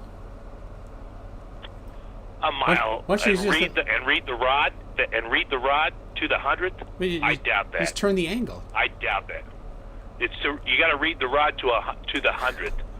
Okay, between a 5.5 and a 5.6, it's black, white, red, white, black, white, red, white. You survey long enough, you can just look at it. You don't even have to count up the tenths in between each number. You get to where you just see it and you read it. It's black, white, red, white, black, white, red, white. That's the hundreds. Okay, so and you're telling me a theodolite can read 100 from a mile? I seriously doubt that. A theodolite turns angles, so you could use a theodolite to turn the angles. Yeah, but I'm talking about reading the rod to the 100th. But we're just talking about measuring read things. A quarter. Right? A theodolite can measure that. Your measurement is the stadia shot. Your measurement is the top. There's 3 crosshairs. The measurement, the top crosshair minus the bottom crosshair is the distance. The middle crosshair is the reading. Reading stadia, I can tell with a transit how far away the rod man is by reading it's the difference between the top crosshair and the bottom. There's 3 crosshairs. Top and bottom is stadia. That reads distance. Middle crosshair is the shot. And I really doubt that anything we got can read a mile to the 100th on a rod. Like I said, when I retired, we had one. Leads could read a quarter mile. Today, they say a top con can read a half mile. I'm guessing in 30 years they might have one that can read a mile. Okay, so back to the question here. Did you keep a journal for these measurements you took, or did you log them somehow? The math I sent you, I determined how much drop there would be in 400 feet, in a quarter mile, in a half mile, and in a mile. Oh, you didn't actually do any measurements? Measurements? A mile's a mile. Just find a drag strip or whatever. No, the drop. The drop. You're quoting drops. Right? You say... I'm quoting drops based on a globe of given size. Yeah, all right. So how much would drop? I thought that you had taken some measurements. So you did not take any measurements. Okay. So you have no measurements Well, of flatness. I've been asking Well, for a year for measurements of flatness, and nobody does anything. Nobody ever has any. So you're meant, like I said, any shot you take, if you take the top crosshair minus the bottom crosshair, you don't have to stretch a cam line or a tape measure across. okay. That's okay. I was just You got- asking your measurement if is, you took your measurements. Your measurement is the top minus the bottom crosshair. There are 3 crosshairs. Stadia, it's called stadia. Reading stadia is your measurement. So you always know how far the guy is away from you. Okay, that's fine. I was just I thought that you had taken some measurements, but you did not. So okay. I don't see how you should have to. I mean, it's just extrapolating or interpolating between. You can't know the shape of the Earth without taking measurements. Somehow, right? You can't know precise measurements of the shape of the Earth. So Well, what would, all right, so here's a question. What would the sum of zenith angles be on a flat Earth? I'm not that familiar. They only worked. I had a little bit of training on a theodolite, but all our work was done with transit. So Okay. So I don't know. The 360. I don't know. okay. So here's the deal. A zenith is from straight up, right? 0 is straight up. And horizontal is 90 degrees. Straight down is 180 degrees, right? Okay. So if the Earth is flat and you have 2 theodolites apart from each other, right? And you measure, and the theodolites have a target on their face, right? So if you measure from one theodolite to another, and you get the zenith angle from that. Let's say they're both at the exact same elevations, exact same height. You're going to get if the Earth is flat, you're going to get 90 degrees on one side. You go to the other side, you're going to get 90 degrees on the other side, right? You add them up, they add to 180 degrees. On a spherical surface, what's going to happen is they're going to diverge from each other, right? The vertical datum on each side is going to point away from each other, and when you measure the reciprocal zenith angles and sum them together, you're always going to get over 180 degrees, right? Okay. So now when people do measure reciprocal zenith angles, do you know what they get? Because people do it. Like two theodolites looking at each other from a distance? Yeah. Is that what you're talking about? Yeah. I don't know what they... I guess it's not 90 each. It's probably something. Well, when you sum them together, you get more than 180 degrees every time. Okay. Every time, huh? Every time. And that means one thing. That they diverge from each other. Okay. I guess, So- like I said, what I believe, and I'm willing to bet a considerable amount of money that those inscribed, set in stone, I mean, just anywhere you want to do it other than maybe near Mount St. Helens or where there's been a major earthquake in the last 100 years, if you find 3 benchmarks, I think they're going to correspond no matter what transit. We already went over that. Transit you use. We already went over that. That would be expected on a sphere as well. So No, it wouldn't. No, it wouldn't. But you can't. It wouldn't. But you haven't been able to explain the math and describe to me why it would not. I would. If you're using a dumpy level that can only see 400 feet, and you're using a top con that can see a half a mile, the longest shot between those two, by the time you get to that half mile, 6.5 steps to see how far a top con can see with one shot, those 2 readings are going to be off. Your end point at the end of the half mile, the one shot versus 6.5 steps, hold on. it's going to be off. You're saying it should be, but why would it be off? What's the math that says that it should be off? Because the progression of curve on the longer shot, you're not going to have that progression with little shots, and you're surveying the exact same stretch of road. Your elevation is going to be with the the newer the transit, the longer it can see, the more progression of Earth drop you will have than taking a bunch of little steps to the same place. Yep. The end point's going to be a different elevation. But I'm telling you, I'm saying if these things that are set in stone, like Daviess County's got 19 of them. There's a cluster of them within a mile or two of each other around my hometown of Gallatin, Missouri. Man, just go set up on those and use an old level, an old transit, and a new transit, and see if they don't match up true, because I think they do. And I'm willing to bet money on it. And that just cannot happen on a globe. Yeah, you've just said that. You just keep asserting that, but I don't see a problem with that. But that's fine. So I have up right now a video by Jeff, the Maine surveyor, another licensed geodetic surveyor in the state of Maine, who did take reciprocal zenith angles. And I'll show you here on the video. Let me pull it up here.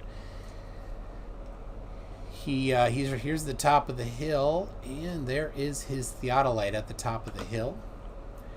And then he turns some angles there, and I'll jump onto, he logs them in his logbook. Here it is looking at the theodolite at the bottom of the hill. And then, let's see, I think he has, I don't know if, all right. Anyway, I'll jump to the logbook here. So he measured them all. He comes out to, it is a little difficult to read in here. I should ask him to send me a picture of this.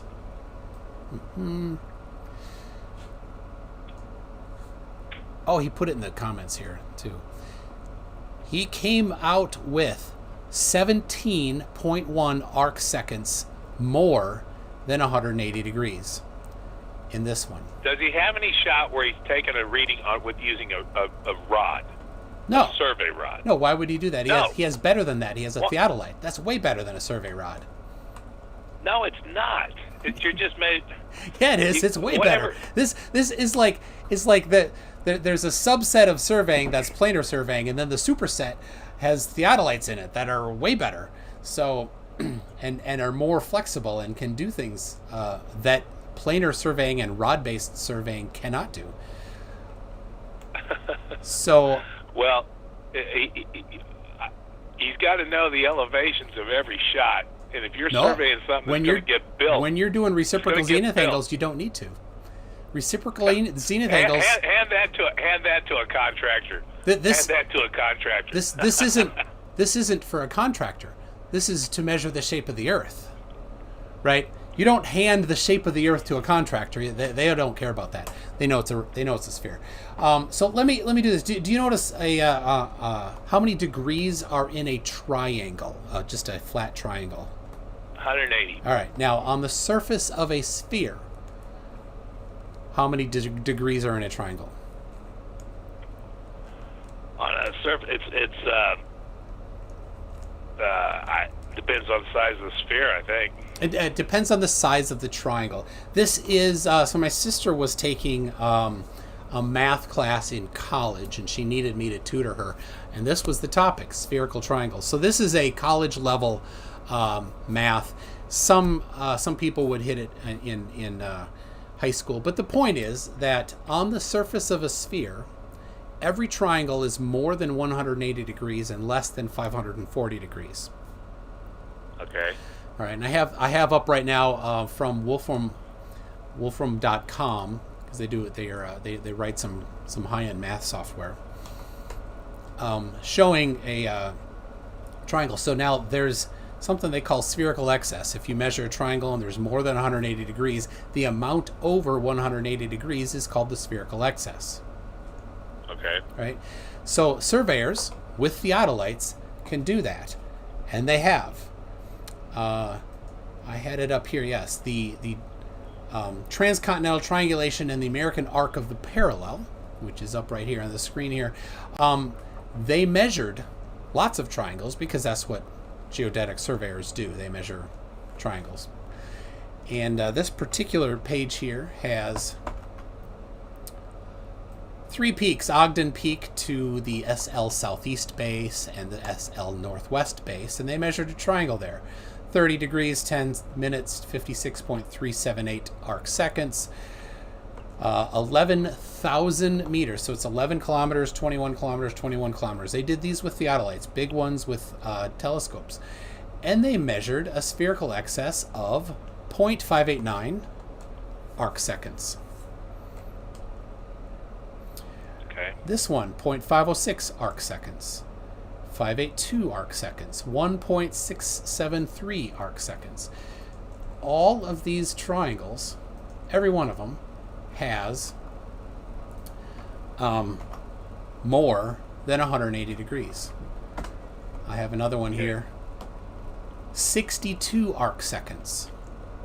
39 arc seconds, 62 arc seconds. So these are geodetic surveyors measuring simple triangles, and they've surveyed out the lengths of the triangles, of the sides, and they've measured the angles. And every time they get them more than 180 degrees. How can that happen if the Earth is flat? I don't know. I don't know. Like I said, I'm my Okay. line of work. Everything No. it was done with a rod. You had to have a stick with it. Okay, so could I encourage you to maybe, and I can send you a couple PDFs that I've looked at. Read up on how geodetic surveyors do it. If you have some foundation in the surveying industry, you'll get into it quicker than I am. I had to kind of get the background of it because there's a lot of terminology I didn't know. So I can send this to you, and all of these measurements, and this isn't the only book. There's hundreds of places I found that do the same thing and measure spherical excess and actually measure the radius of the Earth. That's what this particular book is doing. It's measuring the radius of the Earth using the 39th latitude across the United States from water to water. Okay. So let me just say this: in the manuals, we both agree in the manuals that up to 10 feet use planar. After that, start using geodetic. I looked up, and a couple years ago, there were 39 man-made bridges that were 10 miles long or longer. Up to those 10 miles, if the surveyors that did the surveys that build that bridge use the guidelines of planar, 67 vertical feet of air, fellas, just build it from here to there, and 67 feet of vertical air will buff out. No problem. I think I could get you a better survey using a topo map on top of my desk. I think that's a ridiculous guideline. It's in every survey manual, and it's inexplicable why they would write that as for somebody to follow. Makes no sense to me. That the cutoff. I don't doubt that. Yeah. I think that's ridiculous. I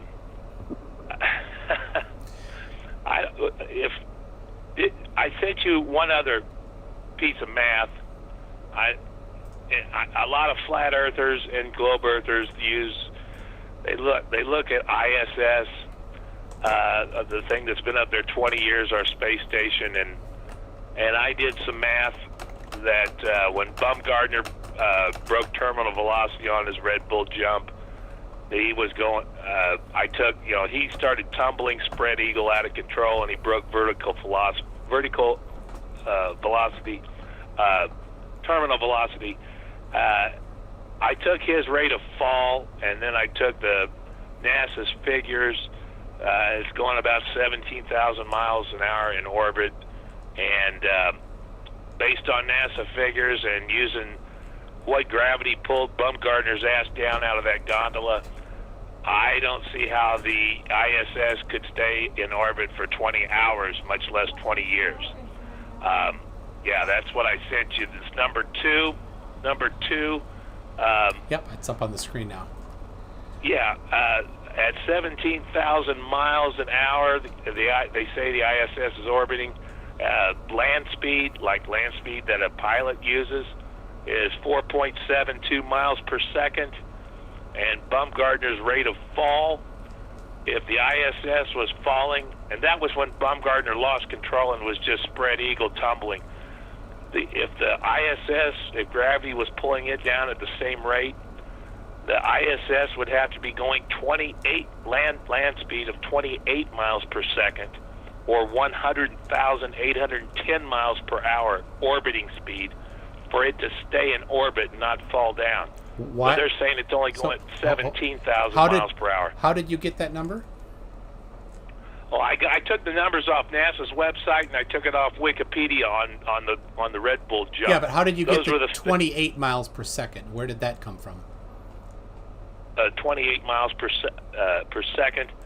That was based on how that was based on Baumgartner was falling at 360 miles per hour. He broke terminal velocity, and at 360 miles per hour, he was falling to Earth, tumbling, spread eagle. He was falling at 528 feet per second.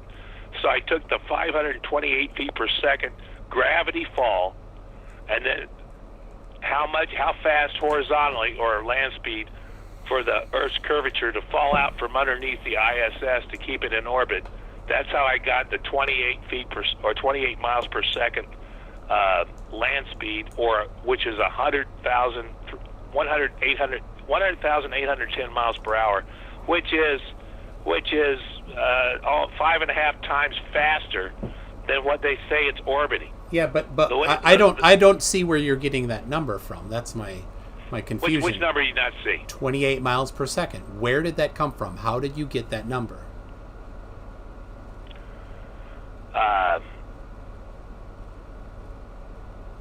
28.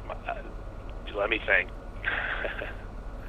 All right, so I know I got it. I got it from Baumgartner's 528 feet per second. But why? What does that have to do? How did you go from Baumgartner's speed, which has nothing to do with the ISS's speed? How did you map those? Well, they're both falling the same. They're both if you drop a bullet and shoot a bullet, they're going to fall. They're going to hit the ground the same. Oh, from the gun. Now, are you aware that the ISS is moving laterally at 17,000 miles per hour, not vertically at 17,000 miles an hour? Yes. Okay. Yes, of course. So, all right. So then you took Kepler's laws of motion and applied that and got 28 miles per second? I took, let me think. I can, it took me most of the night to do this, but not, well, a couple hours. I took, let's see. So, all right, let's back up one thing before you do that. You said Shirley Baumgartner. I know how I did. I know how I did it. Okay. I took the 8 inches per mile square, the curvature, and determined how fast Baumgartner was falling, and how far you'd have to go for the Earth to curve away from the ISS per second, and you'd have to go 28 miles. In other words, it takes 28 miles to fall 528 feet of drop. So that's how I got it. Baumgartner was falling 528 feet a second, and if you take the 8 inches per mile squared to drop 528 feet, you got to go 28 miles horizontally. So to go 28 miles horizontally, the ISS would have to be going 100,810 miles an hour. That's how I got it. All right, so bad math doesn't prove anything. And again, this is bad math. What's wrong? What's bad about that? Goodness, it's so wrong. The chat's going crazy. The ISS is moving laterally. The Red Bull jump is going vertically. Yeah, that's not how it works at all. Wait a minute. You drop a bullet, you shoot a bullet. They fall to the earth at the same speed at the same time. Whether the bullet's gone, a quarter mile, a half mile. Yeah. So the one you drop, they both hit the earth at the same time. Is that true? On a plane. Is that true? On a plane. And that's if that's Yeah, there's a whole lot wrong with that math. I'm not even. It was. I don't even know how to correct that. How to explain it. Well, let's just start with if I shoot a gun this level and I drop a bullet at the same time, don't both bullets hit the ground at the same time? Yeah. But here's the thing. Okay. Yeah. That's an answer. When you're going vertically, like Baumgartner, right? He's accelerating down until he reaches terminal velocity, right? If he were in a vacuum, his acceleration would not stop. He would continue to accelerate, but he does because of the air resistance, the upward resistance from the air and the downward force of gravity equal out at whatever his terminal velocity is, and that's dependent on the air pressure. And as he's higher up, it's there's less pressure, so the terminal velocity is higher than when it's lower. Right? I would agree with that, right. But the pull of gravity is not that much different between the altitude of the ISS. Yeah, and from Baumgartner's elevation, it's close enough to 9.8 meters per second squared that for most math you probably can just use that. The ISS. But he was falling at 5. He did get up to 360 miles per hour because he broke a record. I'm going off Wikipedia's figures. That's all we can do. Yeah, that and at that rate, he is falling at 528 feet a second. Yeah, that's fine. You got to go 28 miles to drop. The Earth drops 528 feet in 28 miles. The thing is, something in orbit is a bit different. So what happens is in orbit, the velocity is consistent because there's a balance between the fall and the gravity, right? And so they're not accelerating in the same manner, and so it won't be until the ISS is 90 degrees from its starting. But if say you start the ISS above where Baumgartner is, he's going to fall down while the ISS moves laterally. It's not going to be until the ISS gets 90 degrees around the Earth till it's moving vertically, and I can't even explain it to you. Well, let me try this. NASA.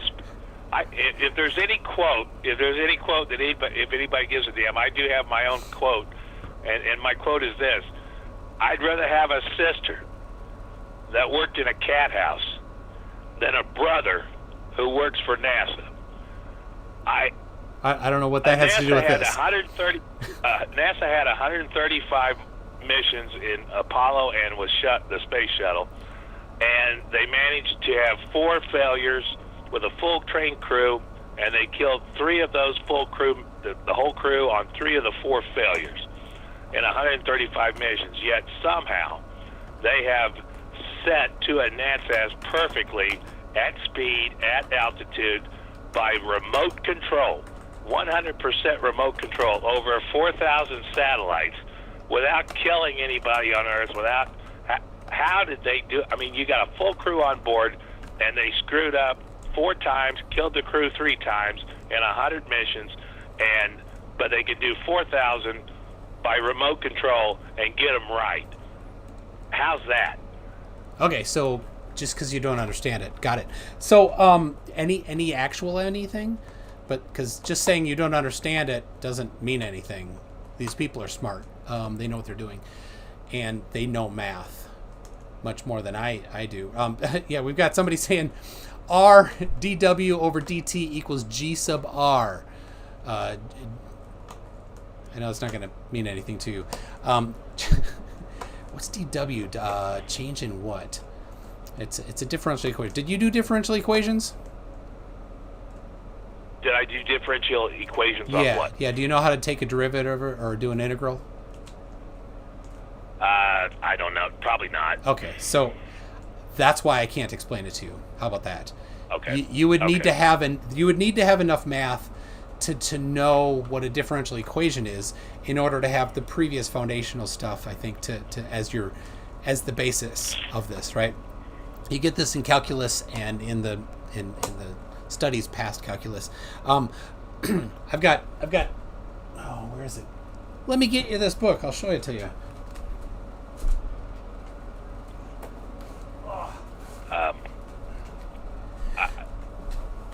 were you familiar, or did you know that there were these tens of thousands of benchmarks set everywhere, all across the continent? Yeah, I know that. So I have on the screen here my Advanced Engineering Mathematics book. This was a bit. This was an absolute bitch. Lot of challenging topics in here, and this book I used for 3 or 4 classes in a row. So, yeah. This you don't need to understand the orbits, but if you had this, then we could have a conversation. Okay, well, I shouldn't even have brought up. I just. Let me just put based on the figures that NASA gives and Baumgartner gave. It's wrong. I just. So here's the deal. Let me just say this. Wolfie said flat earthers don't take the time to do math, right? And then you did math, great. But you did it wrong. You didn't understand it. That's fine if you don't understand it. Just be aware that you don't understand it. If you're going to try to bring it up again and say, well, I just used the numbers from NASA, you didn't apply the math correctly. It doesn't matter if you use the numbers from NASA. You did the math wrong. That's fine. Right? Well, if I'm that wrong, then somebody ought to come and take my $100,000.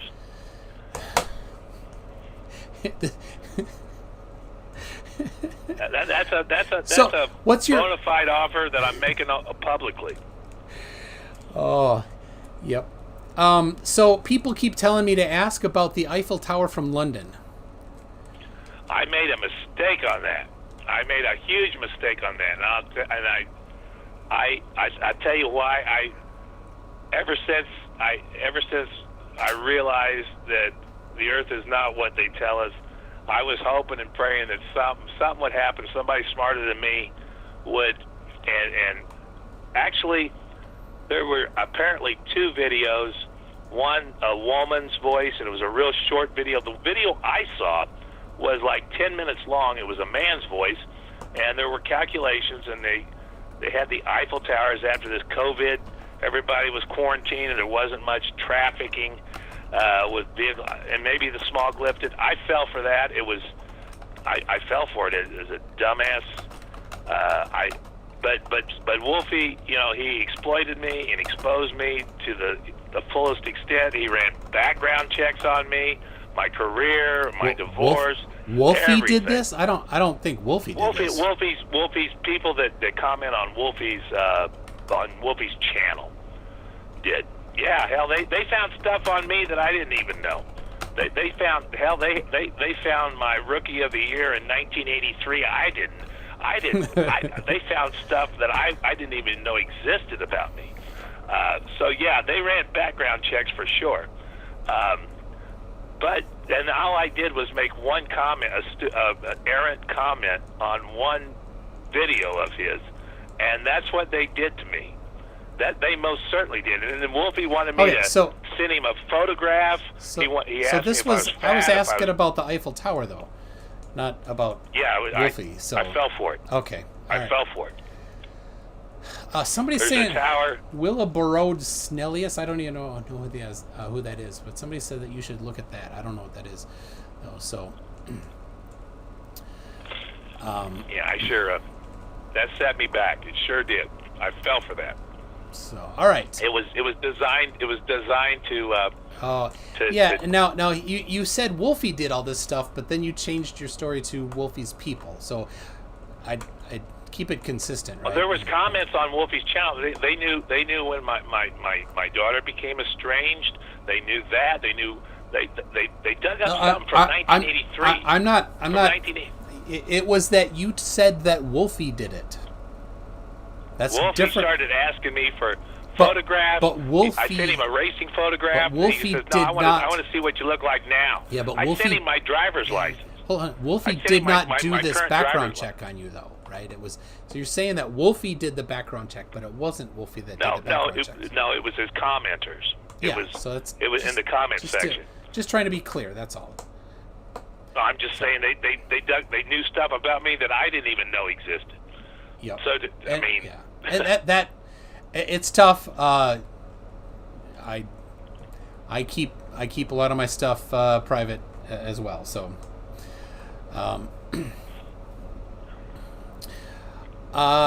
told me I was a bad father. They said they were very cruel. Yeah, that's not cool. Well, they did. They certainly did. And off of one dummy Eiffel Tower, I just fell for something. That's all it was. That's all it was. Anyway, so let's see. Wolfie personally asked me for these photographs. He did, and I obliged him.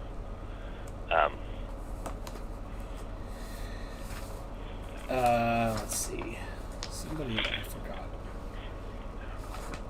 Dog. All I can say is, if I'm wrong, come take my money. Ever since I made that announcement on my interview, the second interview with Mark Sargent, I went to the bank. I took out the money. It's in my house in a bolt-down, fireproof safe, ready to go. Anybody wants to take me up on it. I was asked to go to Georgia. They called me when Thompson sued Garcia in Barrow County, Georgia. They asked me to be each side could have one material witness, and the flat Earth community selected me to go down to Barrow County, Georgia, to defend, to testify on Garcia's behalf. So they believe in me that much. Yep. And I did go to Georgia. So, all right. I'm gonna do some super chats if you want to stick around for a little bit there. But one thing that is, I thought I'd point out to you, is that the definition of level.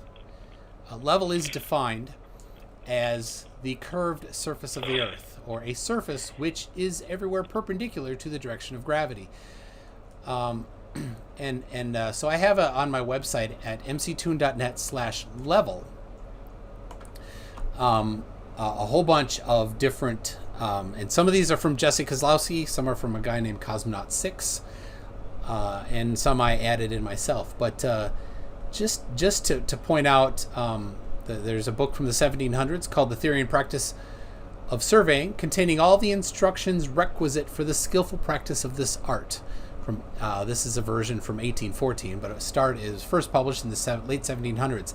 The true level is a curve conforming to the surface of the Earth. So when you say the sea level is the same everywhere, yes, sea level is the same. It is a curve according to surveying. I have page after page of level is a level surface defined as a curved surface, which at each point is perpendicular to the direction of gravity at the point. Do carpenters use a plumb bob to determine what direction of the core of the Earth, or do they use a plumb bob to determine a right angle? They use a square to determine a right angle. They also use a plumb bob to determine a right angle too. A plumb bob tells you it'll give you a right angle from horizontal. Yep, no problem with that.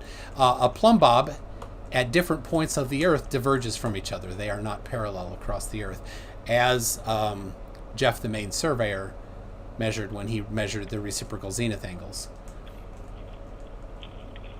So anyway, I just thought I'd show you this. The entire field of surveying defines level as a curved surface. So let me look at. We don't have a tool. We don't have a tool that measures or that follows that curved surface. All of our tools are straight line of sight. Well, you can a theodolite can measure, just like I showed you in Jesse Kozlowski's half mile across the lake. If there is a drop, then you're measuring the curve. You can measure a curve with a dumpy level or a transit level. The longer the better. If there is a drop across a distance, then that is measuring the curve. Okay, just back. The girls that flew across the 6 Mile Lake were below the 10. We're within the flat plane surveyor guidelines. We're going 6 miles, not 10. So we're using flat plane survey principles. When they landed on the other side of the lake, they are at elevation 78 based on a stake below our scope. We walk across the frozen lake. We reset up. We shoot a 5.0. Now we're at elevate. Our height of instrument is 83. the lake is frozen, and we send the girls back across the lake, you've got to get back to 100 on the stake. The elevation of the surface of the lake is going to be the same all the way across the surface. Curved or flat, the elevation is the same. Then he should have shot a 2.0. I'm just saying, all land surveys, you have to come back to where you began. And once you go picking up, not geodetic surveyors, and they're a superset of land surveyors. So, I saw a geodetic. I saw a comment. I'll put it this way: the U.S. Corps of Engineers, the United States, the Corps of Engineers. People think of them to save a town when it's going to get flooded and stuff, putting up sandbags and stuff. But the Corps of Engineers has jurisdiction over every body of water, every river, every stream, every creek. That's jurisdiction of the Army Corps of Engineers. There is a comment. I quoted it on my interview with Sergeant, and it said, "To all the ignorant people," in the comment section, it said, "I am a land surveyor in with the Army Corps of Engineers in over 20 years, 20 years plus." And he says, "We have never accounted for the curvature of the earth." I can't say who said it, but that's who he claimed to be. I know I never accounted for the curvature of the earth, but I do know when I was in Daviess County that the Corps of Engineers took a 20-mile stretch of Grand River between Chillicothe, Missouri, and Gallatin, Missouri. They took a snaking, meandering river, Grand River, and they straightened it, arrow straight. They dug a new river channel, and I don't think they accounted for curvature building the new river channel. Wait, you don't think doesn't count. I don't give a damn about I don't think. Well, I'll just ignore that. Well, I don't think. That doesn't. I don't care. I knew some of the guys that were working on it. I mean, I can't go back now, but there was a comment on a YouTube video that said, from a guy that claims to be a surveyor with the Army Corps, but building the Panama Canal, they would have had to have counted for curvature. I don't think they did, but I am using the word think. Yeah. So I have up the on screen. I don't know if you would have dealt with this or not, but it's the Mississippi Coordinate System of 1983, a manual for land surveyors. Were you a land surveyor in 1983?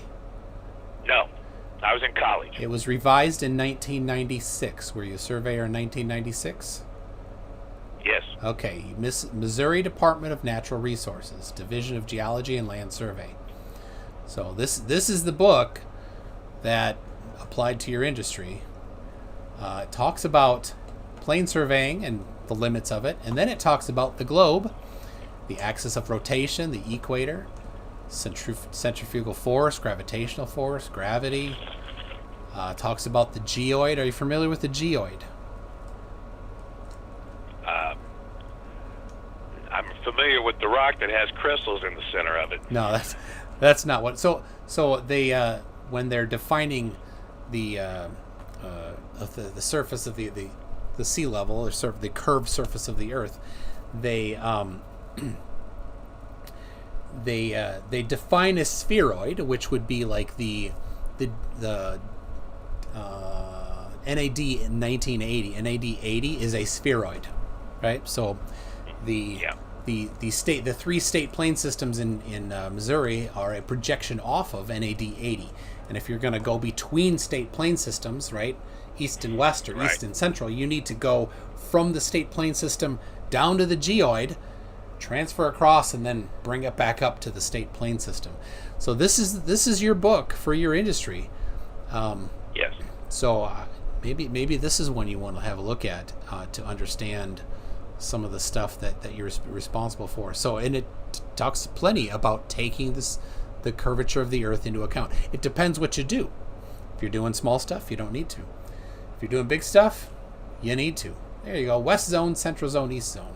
So, all right. Let me read a couple things. Let's see. We talked about the kinds of surveying. We talked about the Eiffel Tower. Jessica G says, So Alyssum was talking about the Eiffel Tower. Jessica G says, be right back. Walking doggos. Hope I don't miss any evidence. Glad to know. I hope your dogs had a good walk. Alyssum again says, ask him why planar surveys are only accurate in small areas.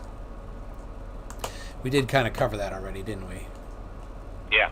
So, John Rapp is an Australian. He says, as I'm a slow typer, big g'day to you, awesome chat. John Rapp says, surveyor doesn't know sea level isn't a flat plane. Question mark? That's a question to me. Yeah. I think it's rhetorical, but if you want to comment on it, I think the surveyor doesn't know sea level is a what? Is not a flat plane. Right, so I just covered the definition of level just a second ago. The surveyor thinks sea level is a flat plane. So you disagree with the rest of your industry. So okay. I didn't work with any of the industry that were geodetic. Yeah. Okay. In fact, and something else that was kind of interesting. Until this flat Earth, globe Earth came up, we never accounted for refraction. We took the shot. I mean, we weren't supposed to take a shot over 1,200 feet, but we would push it to 1,500 feet using rod markers. The rod man, a good rod man, will bring you back the last 3 or 4 shots that you couldn't really see.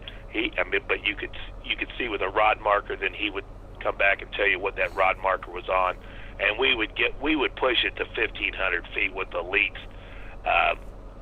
But no refraction, even at that distance, we never accounted for refraction. At 1,500 feet, what would be the effects of refraction if you had a coefficient of refraction of, say, plus there's a standard. Plus 0.33. What would be the? Yeah. How much would it be? Not much. That not much. Short distances is not much. It'd be a few hundreds. Yeah, it could be. Now, the nice thing is a lot of your stuff was probably not over water during the really bad times of day to measure things. Right? So, 1,500 feet at half a mile. Let's see. Half a mile. Yeah, I'm not going to do the math in my head. It's not much. So the coefficient of refraction used by the U.S. Meteorological Society, which is mostly about radar, which is refracted more, uses plus 0.33.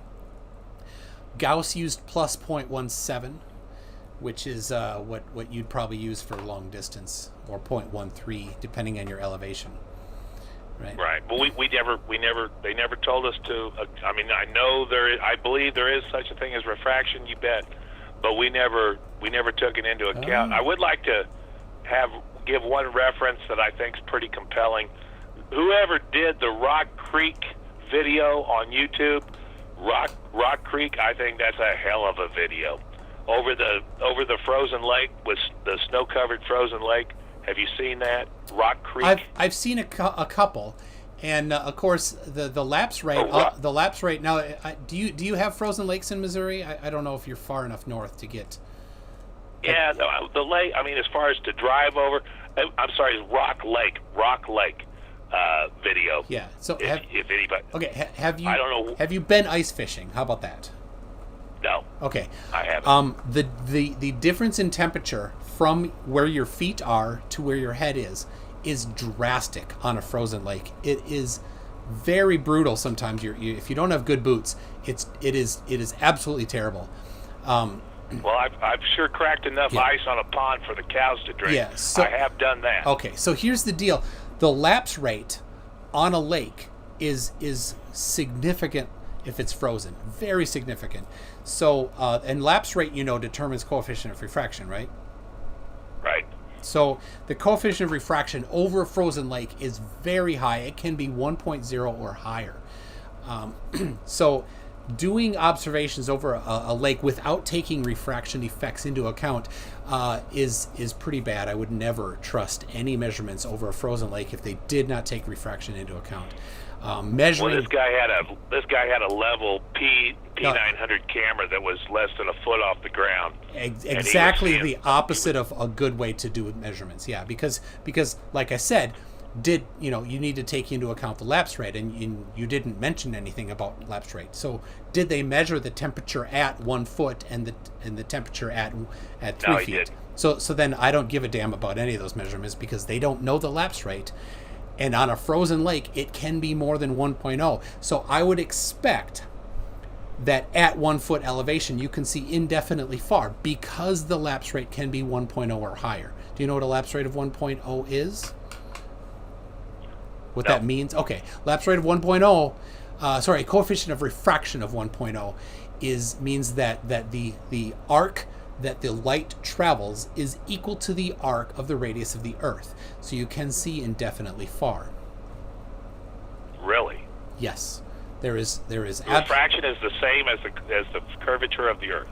That's the definition of a coefficient of refraction of 1.0 is where the arcs are the same.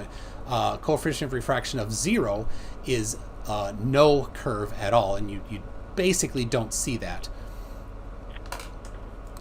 Well, so if there's any, you didn't seem to mind my suggestion to go out to a public lake that's the water's like a mirror on no wind, a still day, and rent you a Topcon laser level, and calibrate the rod receiver, and set it up on a dam, calibrate the rod receiver to the water directly in front, and row yourself up or walk upstream a half a mile and take a reading with a beeper. If you're on the surface, she's flat. If you're a 1.6 inches above the surface, it's curved. You didn't seem to mind that suggestion. Yeah, well, and that's not a frozen lake. No, that's a summer day with the water like a mirror. Yeah, so that's a different coefficient of refraction. Right, and so then it's a good suggestion. So then I showed you an example that was much more precise because a laser has a cone. It's not perfectly collimated, so it gets wider as it goes farther out. So that increases the vertical area that's going to give you your beeps. So you'd want to you'd have to do it well. You'd need to get the top and bottom and then average it to get your vertical height there. So, all right. Let's move on here. Stringer News 1 says 2 words notably absent: vertical datum.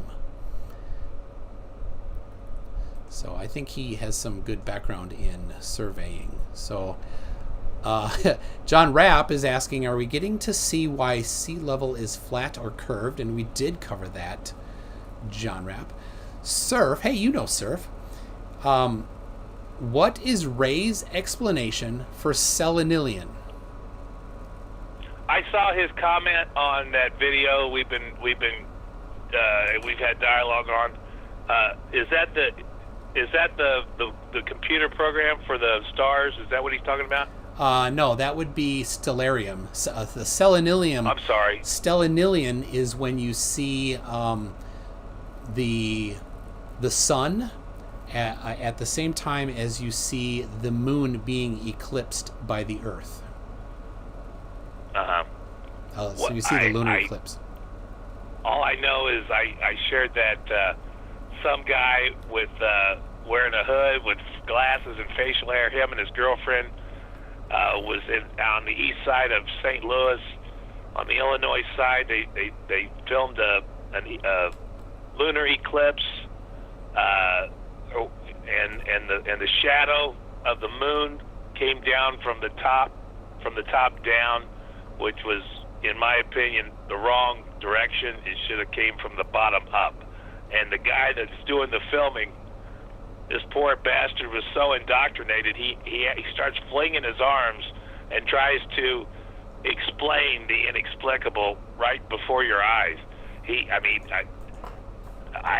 mean, you see the sun coming up, you see the moon, and the other on the 180 degrees on the other side, and the shadow is coming down from the top until the whole moon eclipses.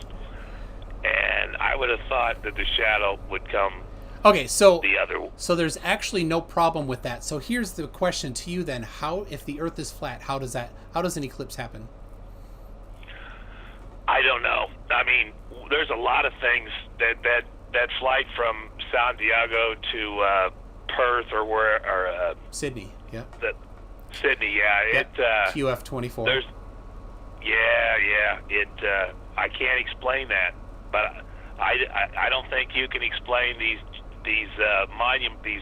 USGS monuments checking true no matter what you use using a level transit, but they do. They do. So all right, so you don't quite get the math for that. And no, I don't. And I was a surveyor for 27 years, yeah. and I don't get the math on that. Yep. So here's the deal: like the flights don't work, the eclipses don't work, lunar and solar. Neither makes sense. The spherical excess. That eclipse shadow don't look. That eclipse shadow should not come down from the bottom. Well, that's wrong. There's nothing wrong with that. Not understanding. There's nothing wrong with it. Watch the video. Here's the deal. Shit. Not understanding the globe and the geometry around it does not disprove it. You have to understand the geometry first. And I'm just telling you that you don't have the understanding of that. And there's no problem with that. People don't say, "Oh no, that totally disproves the Earth." It doesn't. But so there's this long list of things that don't work on flat Earth at all, not even close, and there's no explanation, right? These flights happen weekly, and there's dozens of them around, not dozens. There's I think 10 maybe that are in the southern hemisphere that are long flights that could not work on a flat Earth. And they happen multiple times a week. Right. Spherical excess on measured triangles, reciprocal zenith angles, too much. Measurements of rotation of the Earth using many different measurement techniques, like optical techniques.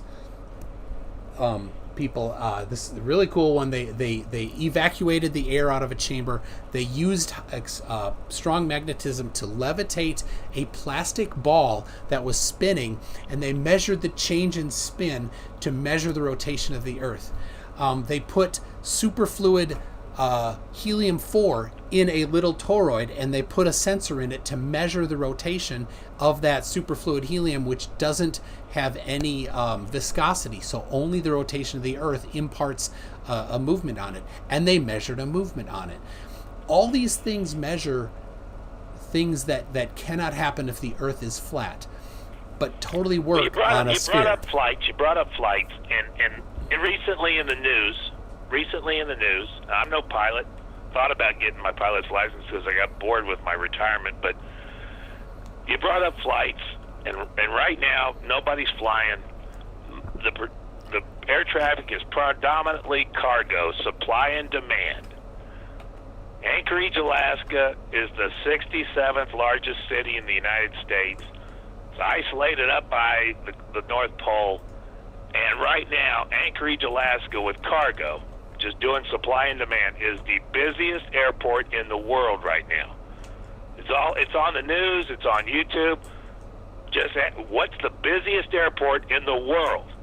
It's Anchorage, Alaska now, since nobody's flying anywhere, and it's just, did everybody get a yen for whale blubber all of a sudden?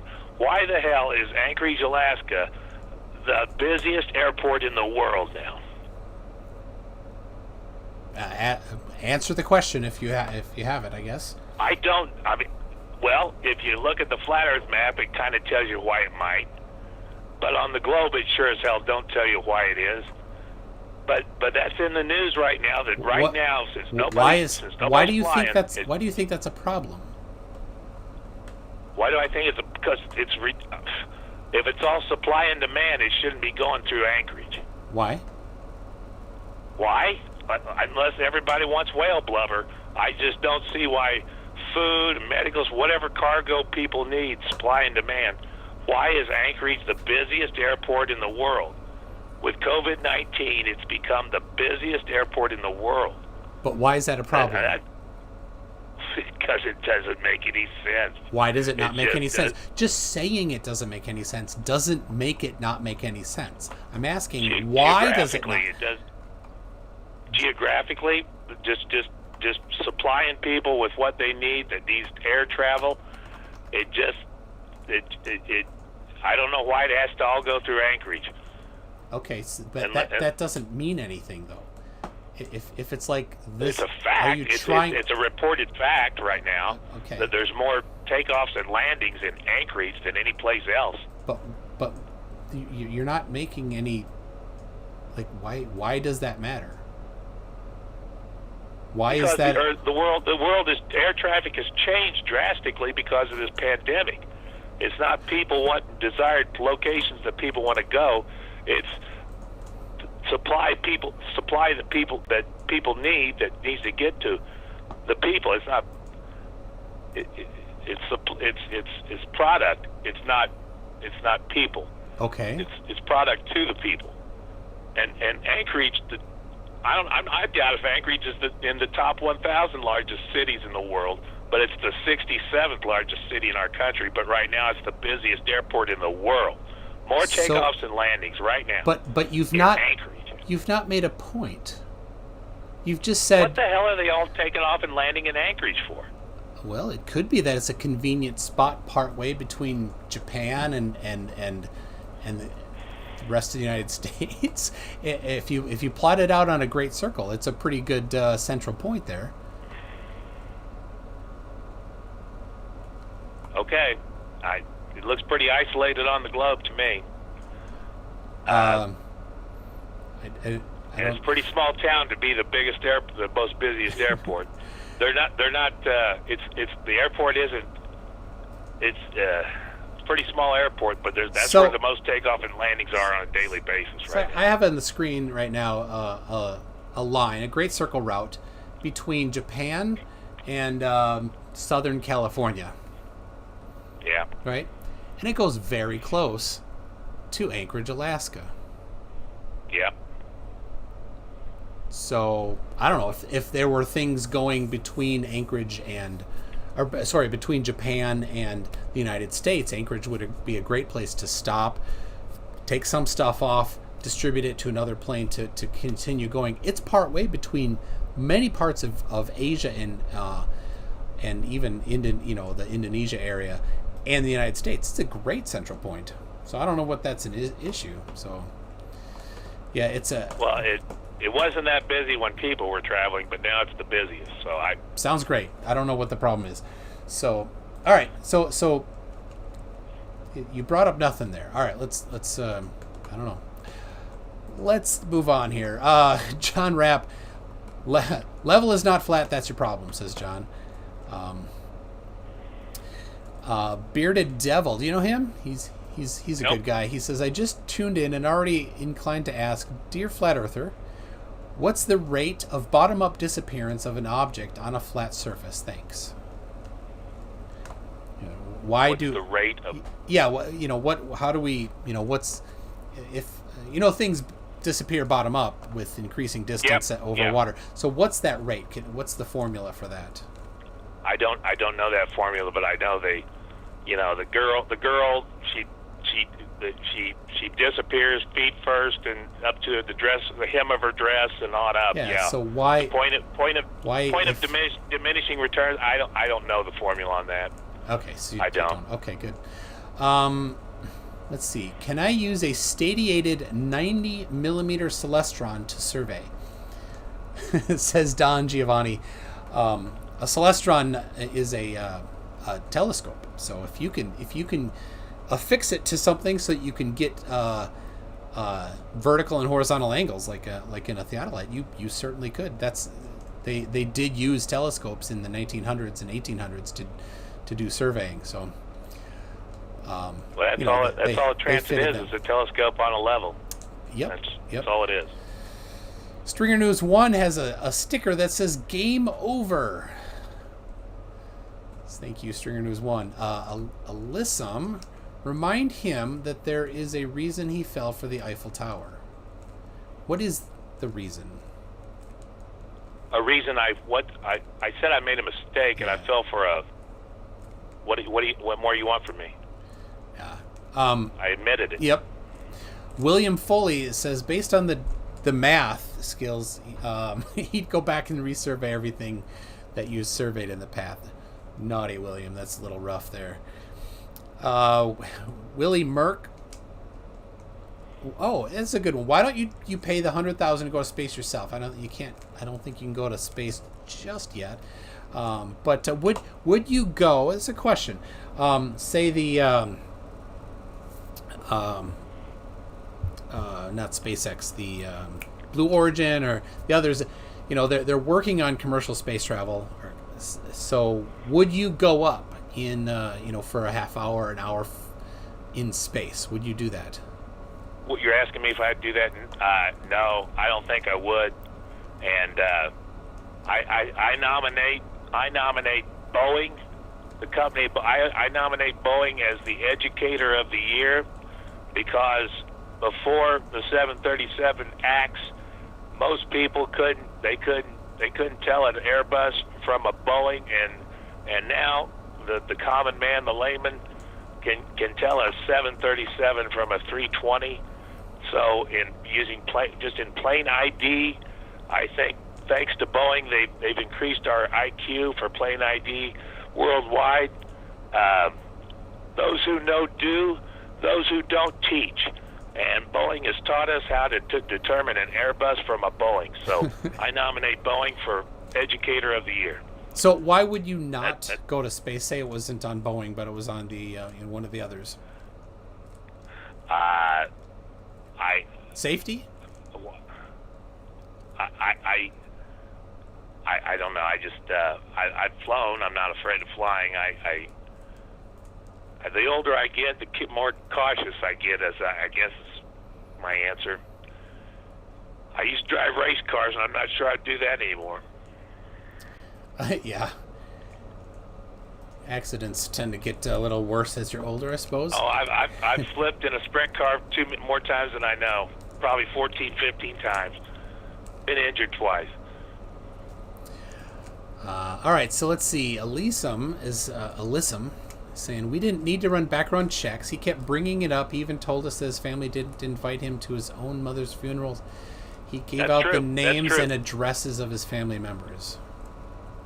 I didn't give addresses to my family members. I said what town they lived in. Okay. They live in Sedalia, but yeah, that's some of the things that people. That's just these people that say the Earth is flat. We get ostracized. We get cast away from. That was pretty shitty on my family's part not to tell me, because I had people calling me asking me where I was, and my dad and my brother didn't even bother to contact me from 90 miles away. That's a pretty shitty thing to do. Yeah, that does suck. Yes, sir. So, all right. NANA says, math is the devil's tool. Embrace it, love it. He's being sarcastic. And then says, Hail Santa. Let's see. Oh, MiG Flug will get you to the edge of space for $15,000, says Willie Merck. Would you take... To the edge of space? Yeah, would you take a MiG flight to the edge of space where if you don't see the curvature of the Earth, they will refund your money? Would you do that? Oh, I guess. They're saying you'll see the curvature of the Earth? Or they'll refund your money, yep. Is that for real? Are they doing that? Is that a... yeah, as far as I know, it is. James May from Top Gear went in that. You know Top Gear, right? Oh, you race cars. You got to know Top Gear. Actually, I'm not familiar. Is it an equipment? I use Simpson. No, it's a TV show from England. No, I'm not familiar with it. Okay. I'm not familiar with it. All right. So, Baron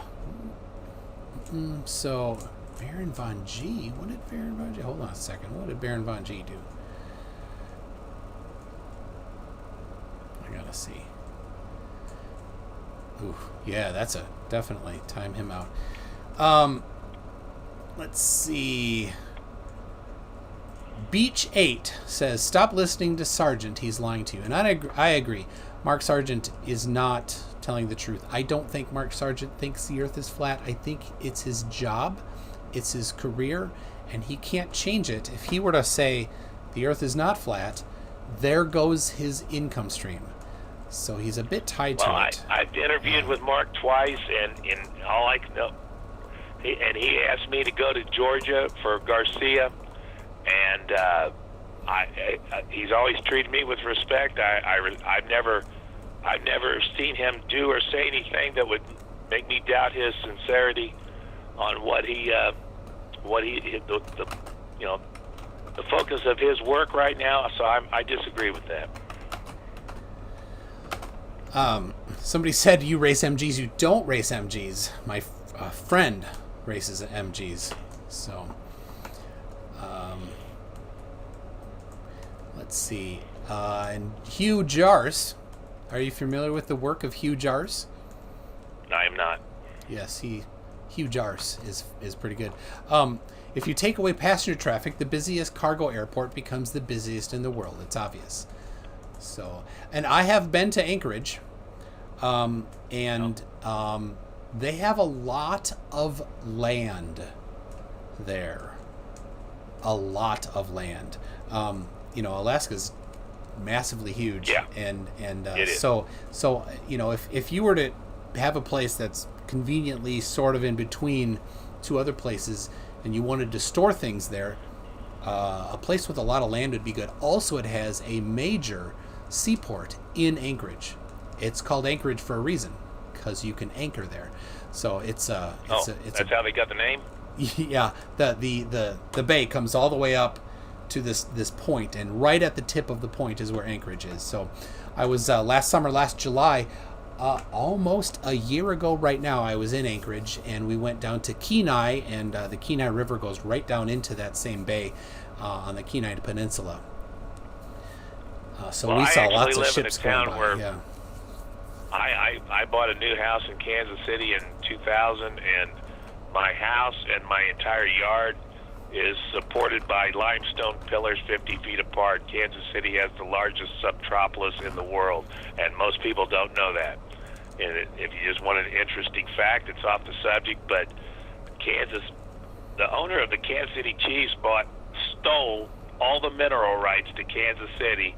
Every inch of concrete, sidewalk, driveway comes from Hunt Midwest, and he's dug out a whole city underneath a city. And Kansas City, Hunt Midwest subtropolis, is the largest underground city in the world. Wow, that's pretty. Check it out. Interesting. Yeah. Check it out. So, Hugh Jars, again, is wondering, are you familiar with the South Celestial Pole? South Celestial Pole. Yeah. So, in the northern hemisphere here, we have the North Celestial Pole, which is Polaris is about half a degree off the center of rotation. So, if you take a time-lapse picture of the sky, and how far south are you? I'm at 45 degrees north latitude, and you're 35 degrees. I'm not sure. I gotta get my globe out. Whatever it is, I don't know. Kansas City. You still have a globe? It's the heart. Huh? You still have a globe? I have a globe. Of course I do. Yeah. Let's see. Kansas City is about 39 degrees north latitude. Actually, so when they surveyed across the 39th latitude, they would have gone right near Kansas City in that survey. Somebody's asking, where is that? You want to look at that. It's mctoon.net/r is where you can find that particular document, the transcontinental. Oh, I just forget it. They went across the United States. All right, so if you go outside at night, you look up in the sky, the North Celestial Pole is 39 degrees above true level, right? So if you get your TopCon and then you get a theodolite and point it up 39 degrees, that's where this North Celestial Pole is. And everything rotates around it. It actually makes a little bit of sense on a flat Earth with some sort of a dome rotating around it, but the problem is if you go south, if you're on the south shore of Australia or South Africa or New Zealand or South America, and you look due south, you see the South Celestial Pole. Now, if you're looking on the flat Earth map, those are all looking in opposite directions from each other. The South Celestial Pole is fixed due south, always due south from as soon as the sun goes down until the sun comes up. It's always there, all points south of the equator that you can see it. It doesn't move. and you can see it simultaneously from multiple positions due south. And these people on the flat Earth map would be looking away from each other, right? But they see the same south celestial pole rotating in a circle the opposite direction of the north celestial pole. This does not make any sense on a flat Earth. It makes perfect sense on a sphere that's rotating. So what do you think about the south celestial pole? What do I'm not an astronomer. Or the guys that look at stars. I stuck to the ground and I measured the ground, and I can't argue it, but I don't think that you guys can argue. Like I said, I made my bet. I offered the money. It's here, and they just couldn't line up using any transit. The numbers wouldn't correspond. I say they do on all these tens of thousands of benchmarks set in stone that are engraved on a steel plate. I don't know why we're looking up at the sky when we have those benchmarks set in stone. Well, I don't know why you can look up at the sky. You can look at the sky to measure your location and the shape of the thing you're standing on. I understand. There's no problem with that. They navigate it, I guess, through oceans and stuff. But I mean, when you got them set in stone and they're engraved, you can't change engraved steel plates. I mean, on a globe, they don't even make sense. I don't even know what their use would be. I think they make perfect sense on a globe. I don't think the Department of Interior would have spent 100 years laboring to put these things in for nothing. But they make perfect sense. To me, they don't. I don't care. You can't do the math. That's the problem. I can do the math. If you just got a stretch of road that had a hill that you could see a half a mile, you take a top con, you take an old dumpy level, and you survey the same stretch of road, you're going to end up on a different elevation just by the equipment. Just by the equipment, as technology improves and capabilities increase due to the progressive nature of the ball, the drop, it throws everything off. But no matter what you use, these benchmarks aren't off. Benchmarks that was set in 1913 as opposed to a benchmark that was set in 1960. I think that's the for me, that and all land surveys must close. Anybody listening, just call any land survey company and ask them if they close their circuit.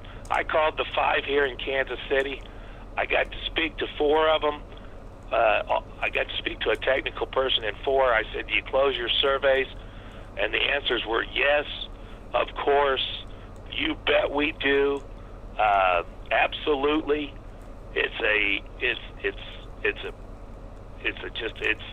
But how does that only happen if the Earth is flat?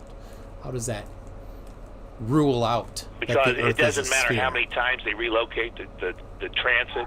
It doesn't matter. As long as they're under 10 miles, they're using planar surveys. So you got a survey that's 6 miles across, and you're making so many, you're relocating the instrument so many times, and then you got to come back and zero out at where you began. That's just not possible on a. I think it's perfectly fine and predicted on a sphere, and you didn't really. You just all you've done is say I don't think it's possible, so that's fine. I understand. Go back to Jesse's diagram. Go back to Jesse's diagram. With his line of sight, his vertical or his visual line of sight, it's just you can't. You can't get back to where you began and zero out. I'm sorry. Yeah, but here's the deal. On the surface of a sphere, when you go one direction and then come back by any other route, you're going to undo any of the curve that you went over. There's nothing wrong with the math there, but that's fine. We've been going at this long enough. I think it's okay. Yeah. Thank you very much for coming on and for having a good conversation. sometimes it gets contentious, and I don't like that. I like to have walk away in a civil manner. So I appreciate that. Thank you for that. Anything you want to say? Thank you, MCToon. Yeah, anything you want to say before you go? Okay. The gentleman early on that wanted the information on Tony Stewart, just give him my email address. Oh, yep. And thank you for your time, and thank you for this opportunity. Yeah. All right. Thanks a lot. I'm gonna close off with the rest of the people here in a minute, but yeah, we'll good luck talking Bye-bye. with Crashes. All right. Bye. All right. Well, hey, I thought that might have gone bad if it by the tone of some of the emails that went, but it was good. So, yeah, it was civil. Yeah, Surf. Did you think? Because Surf and I went back and forth talking about this before. Did you think that was going to get a little heated, or not? I kind of did. So, and NA says maybe this guy's off his meds. I just don't think he quite has a grip of the math necessary. And I don't fault anybody for not having it. We do math in high school, and a lot of people after high school don't do math. It's not part of their career. It's not part of their education. So the things that you did in 8th grade, you can't do anymore if you're not ready. You got to review it, right? If you're gonna take somebody that's been out of high school for 20 or 30 years and say, all right, I need you to solve a triangle. I'll give you you can use sine, cosine, tangent. Go. I don't know what to do, right? I'll just use the law of sines. Go ahead. I don't know what to do. Of course, you can Google it and then learn. So, yes, Surf says, considering how he talks in comments, I did expect him to be far worse. So, yes, thank you very much, Ray. It was decent. So, all right. But surveying requires maths, right? I don't think it sounds... So he didn't even do, like, planar surveying. He did very much smaller local surveying where he started with a description of a location. The fence post on the corner of this field, and then you go this way and this way. Yeah, that's not... and I think planar surveying, they actually use the state plane system for coordinates, and so they'll use coordinates. I'm not a surveyor. I haven't had enough education in that, but I think that they do that in planar surveying. So, and certainly I've read it a whole lot and spoken with both Jesse and Jeff, the main surveyor, a few times about geodetic surveying, and some of the videos where he talks about adding in the geodetic variation, right, that you need to do for bigger things, that they, when you're looking at the elevation, because if there's a sphere, it's going to drop down, and if it's not a sphere, right, and so they do that. So anyway, can I have Ray's email address? I need $200,000 to get a $5 million inheritance released. Really? Dark Seed. Yeah, I'll give you his email address. Does this $5 million inheritance have anything to do with a prince in Africa? Because that might not be on the level. Just telling you. So, Darkseed, send me an email, mctoon@mctoon.net, and I'll shoot your email address to him, since he didn't give me permission to share his with anybody other than Crashes. So, so yeah. All right, that was good. Next week, McFlatty and Hip Hop Hippie. That's going to be a crazy one. If you thought anybody that you've seen was a little off the rocker, you put Hip Hop Hippie and McFlatty together, and there's no rocker to get off of. They're out, they're gone, totally gone. So that will be an interesting one. So it's going to be me and maybe FTFE or somebody. You want to have a 2-on-2 or something. So, yes, Heat Shield, that's right. Hip Hop Hippie and McFlatty. You heard it right. So yeah, Baron Von G. What at the? I don't know, Baron Von G. Send me an email with whatever your beef is going on here, if you have something going on. So, yes, a dumpster fire with Hippie and McFlatty. So, yeah, Nerd Angel says, no, don't invite McFlatty. Nerd Angel and McFlatty had a major argument a couple weeks ago, so that was funny. So anyway, that's coming up. The week after, I'm going to be out of town. I don't know what I'm going to do. It's anniversary, and we're gonna take a vacation. So might do a short stream, might do something for fun. I might replay something with some edits in it and do it as a premiere. I'm not sure yet. So Mark Beiser says McFlatty is a turd. I cannot argue that. Yeah. So what you gonna do when Hip Hop Kangaroo asks where's the curve? I don't know. Yeah, and I think Hip Hop Hippie is the Holocaust denier, but I've made it clear when he's on my channel, we don't talk about that. We keep it on topic. So, anyway, if you liked this video, make sure you give it a thumbs up. If you did not like it, give it a thumbs down. I don't care.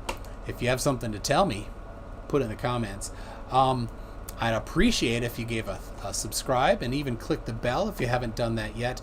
Thank you very much to everybody who did super chats. I missed one the first stream, and who was it? Anyway, he said his sister works in a house of I forgot the word, ill repute, named Fata Morgana, something like that. Oh my goodness, I forgot. So I'm sorry I forgot. It was Daniel Pratt's water heater said that super chat.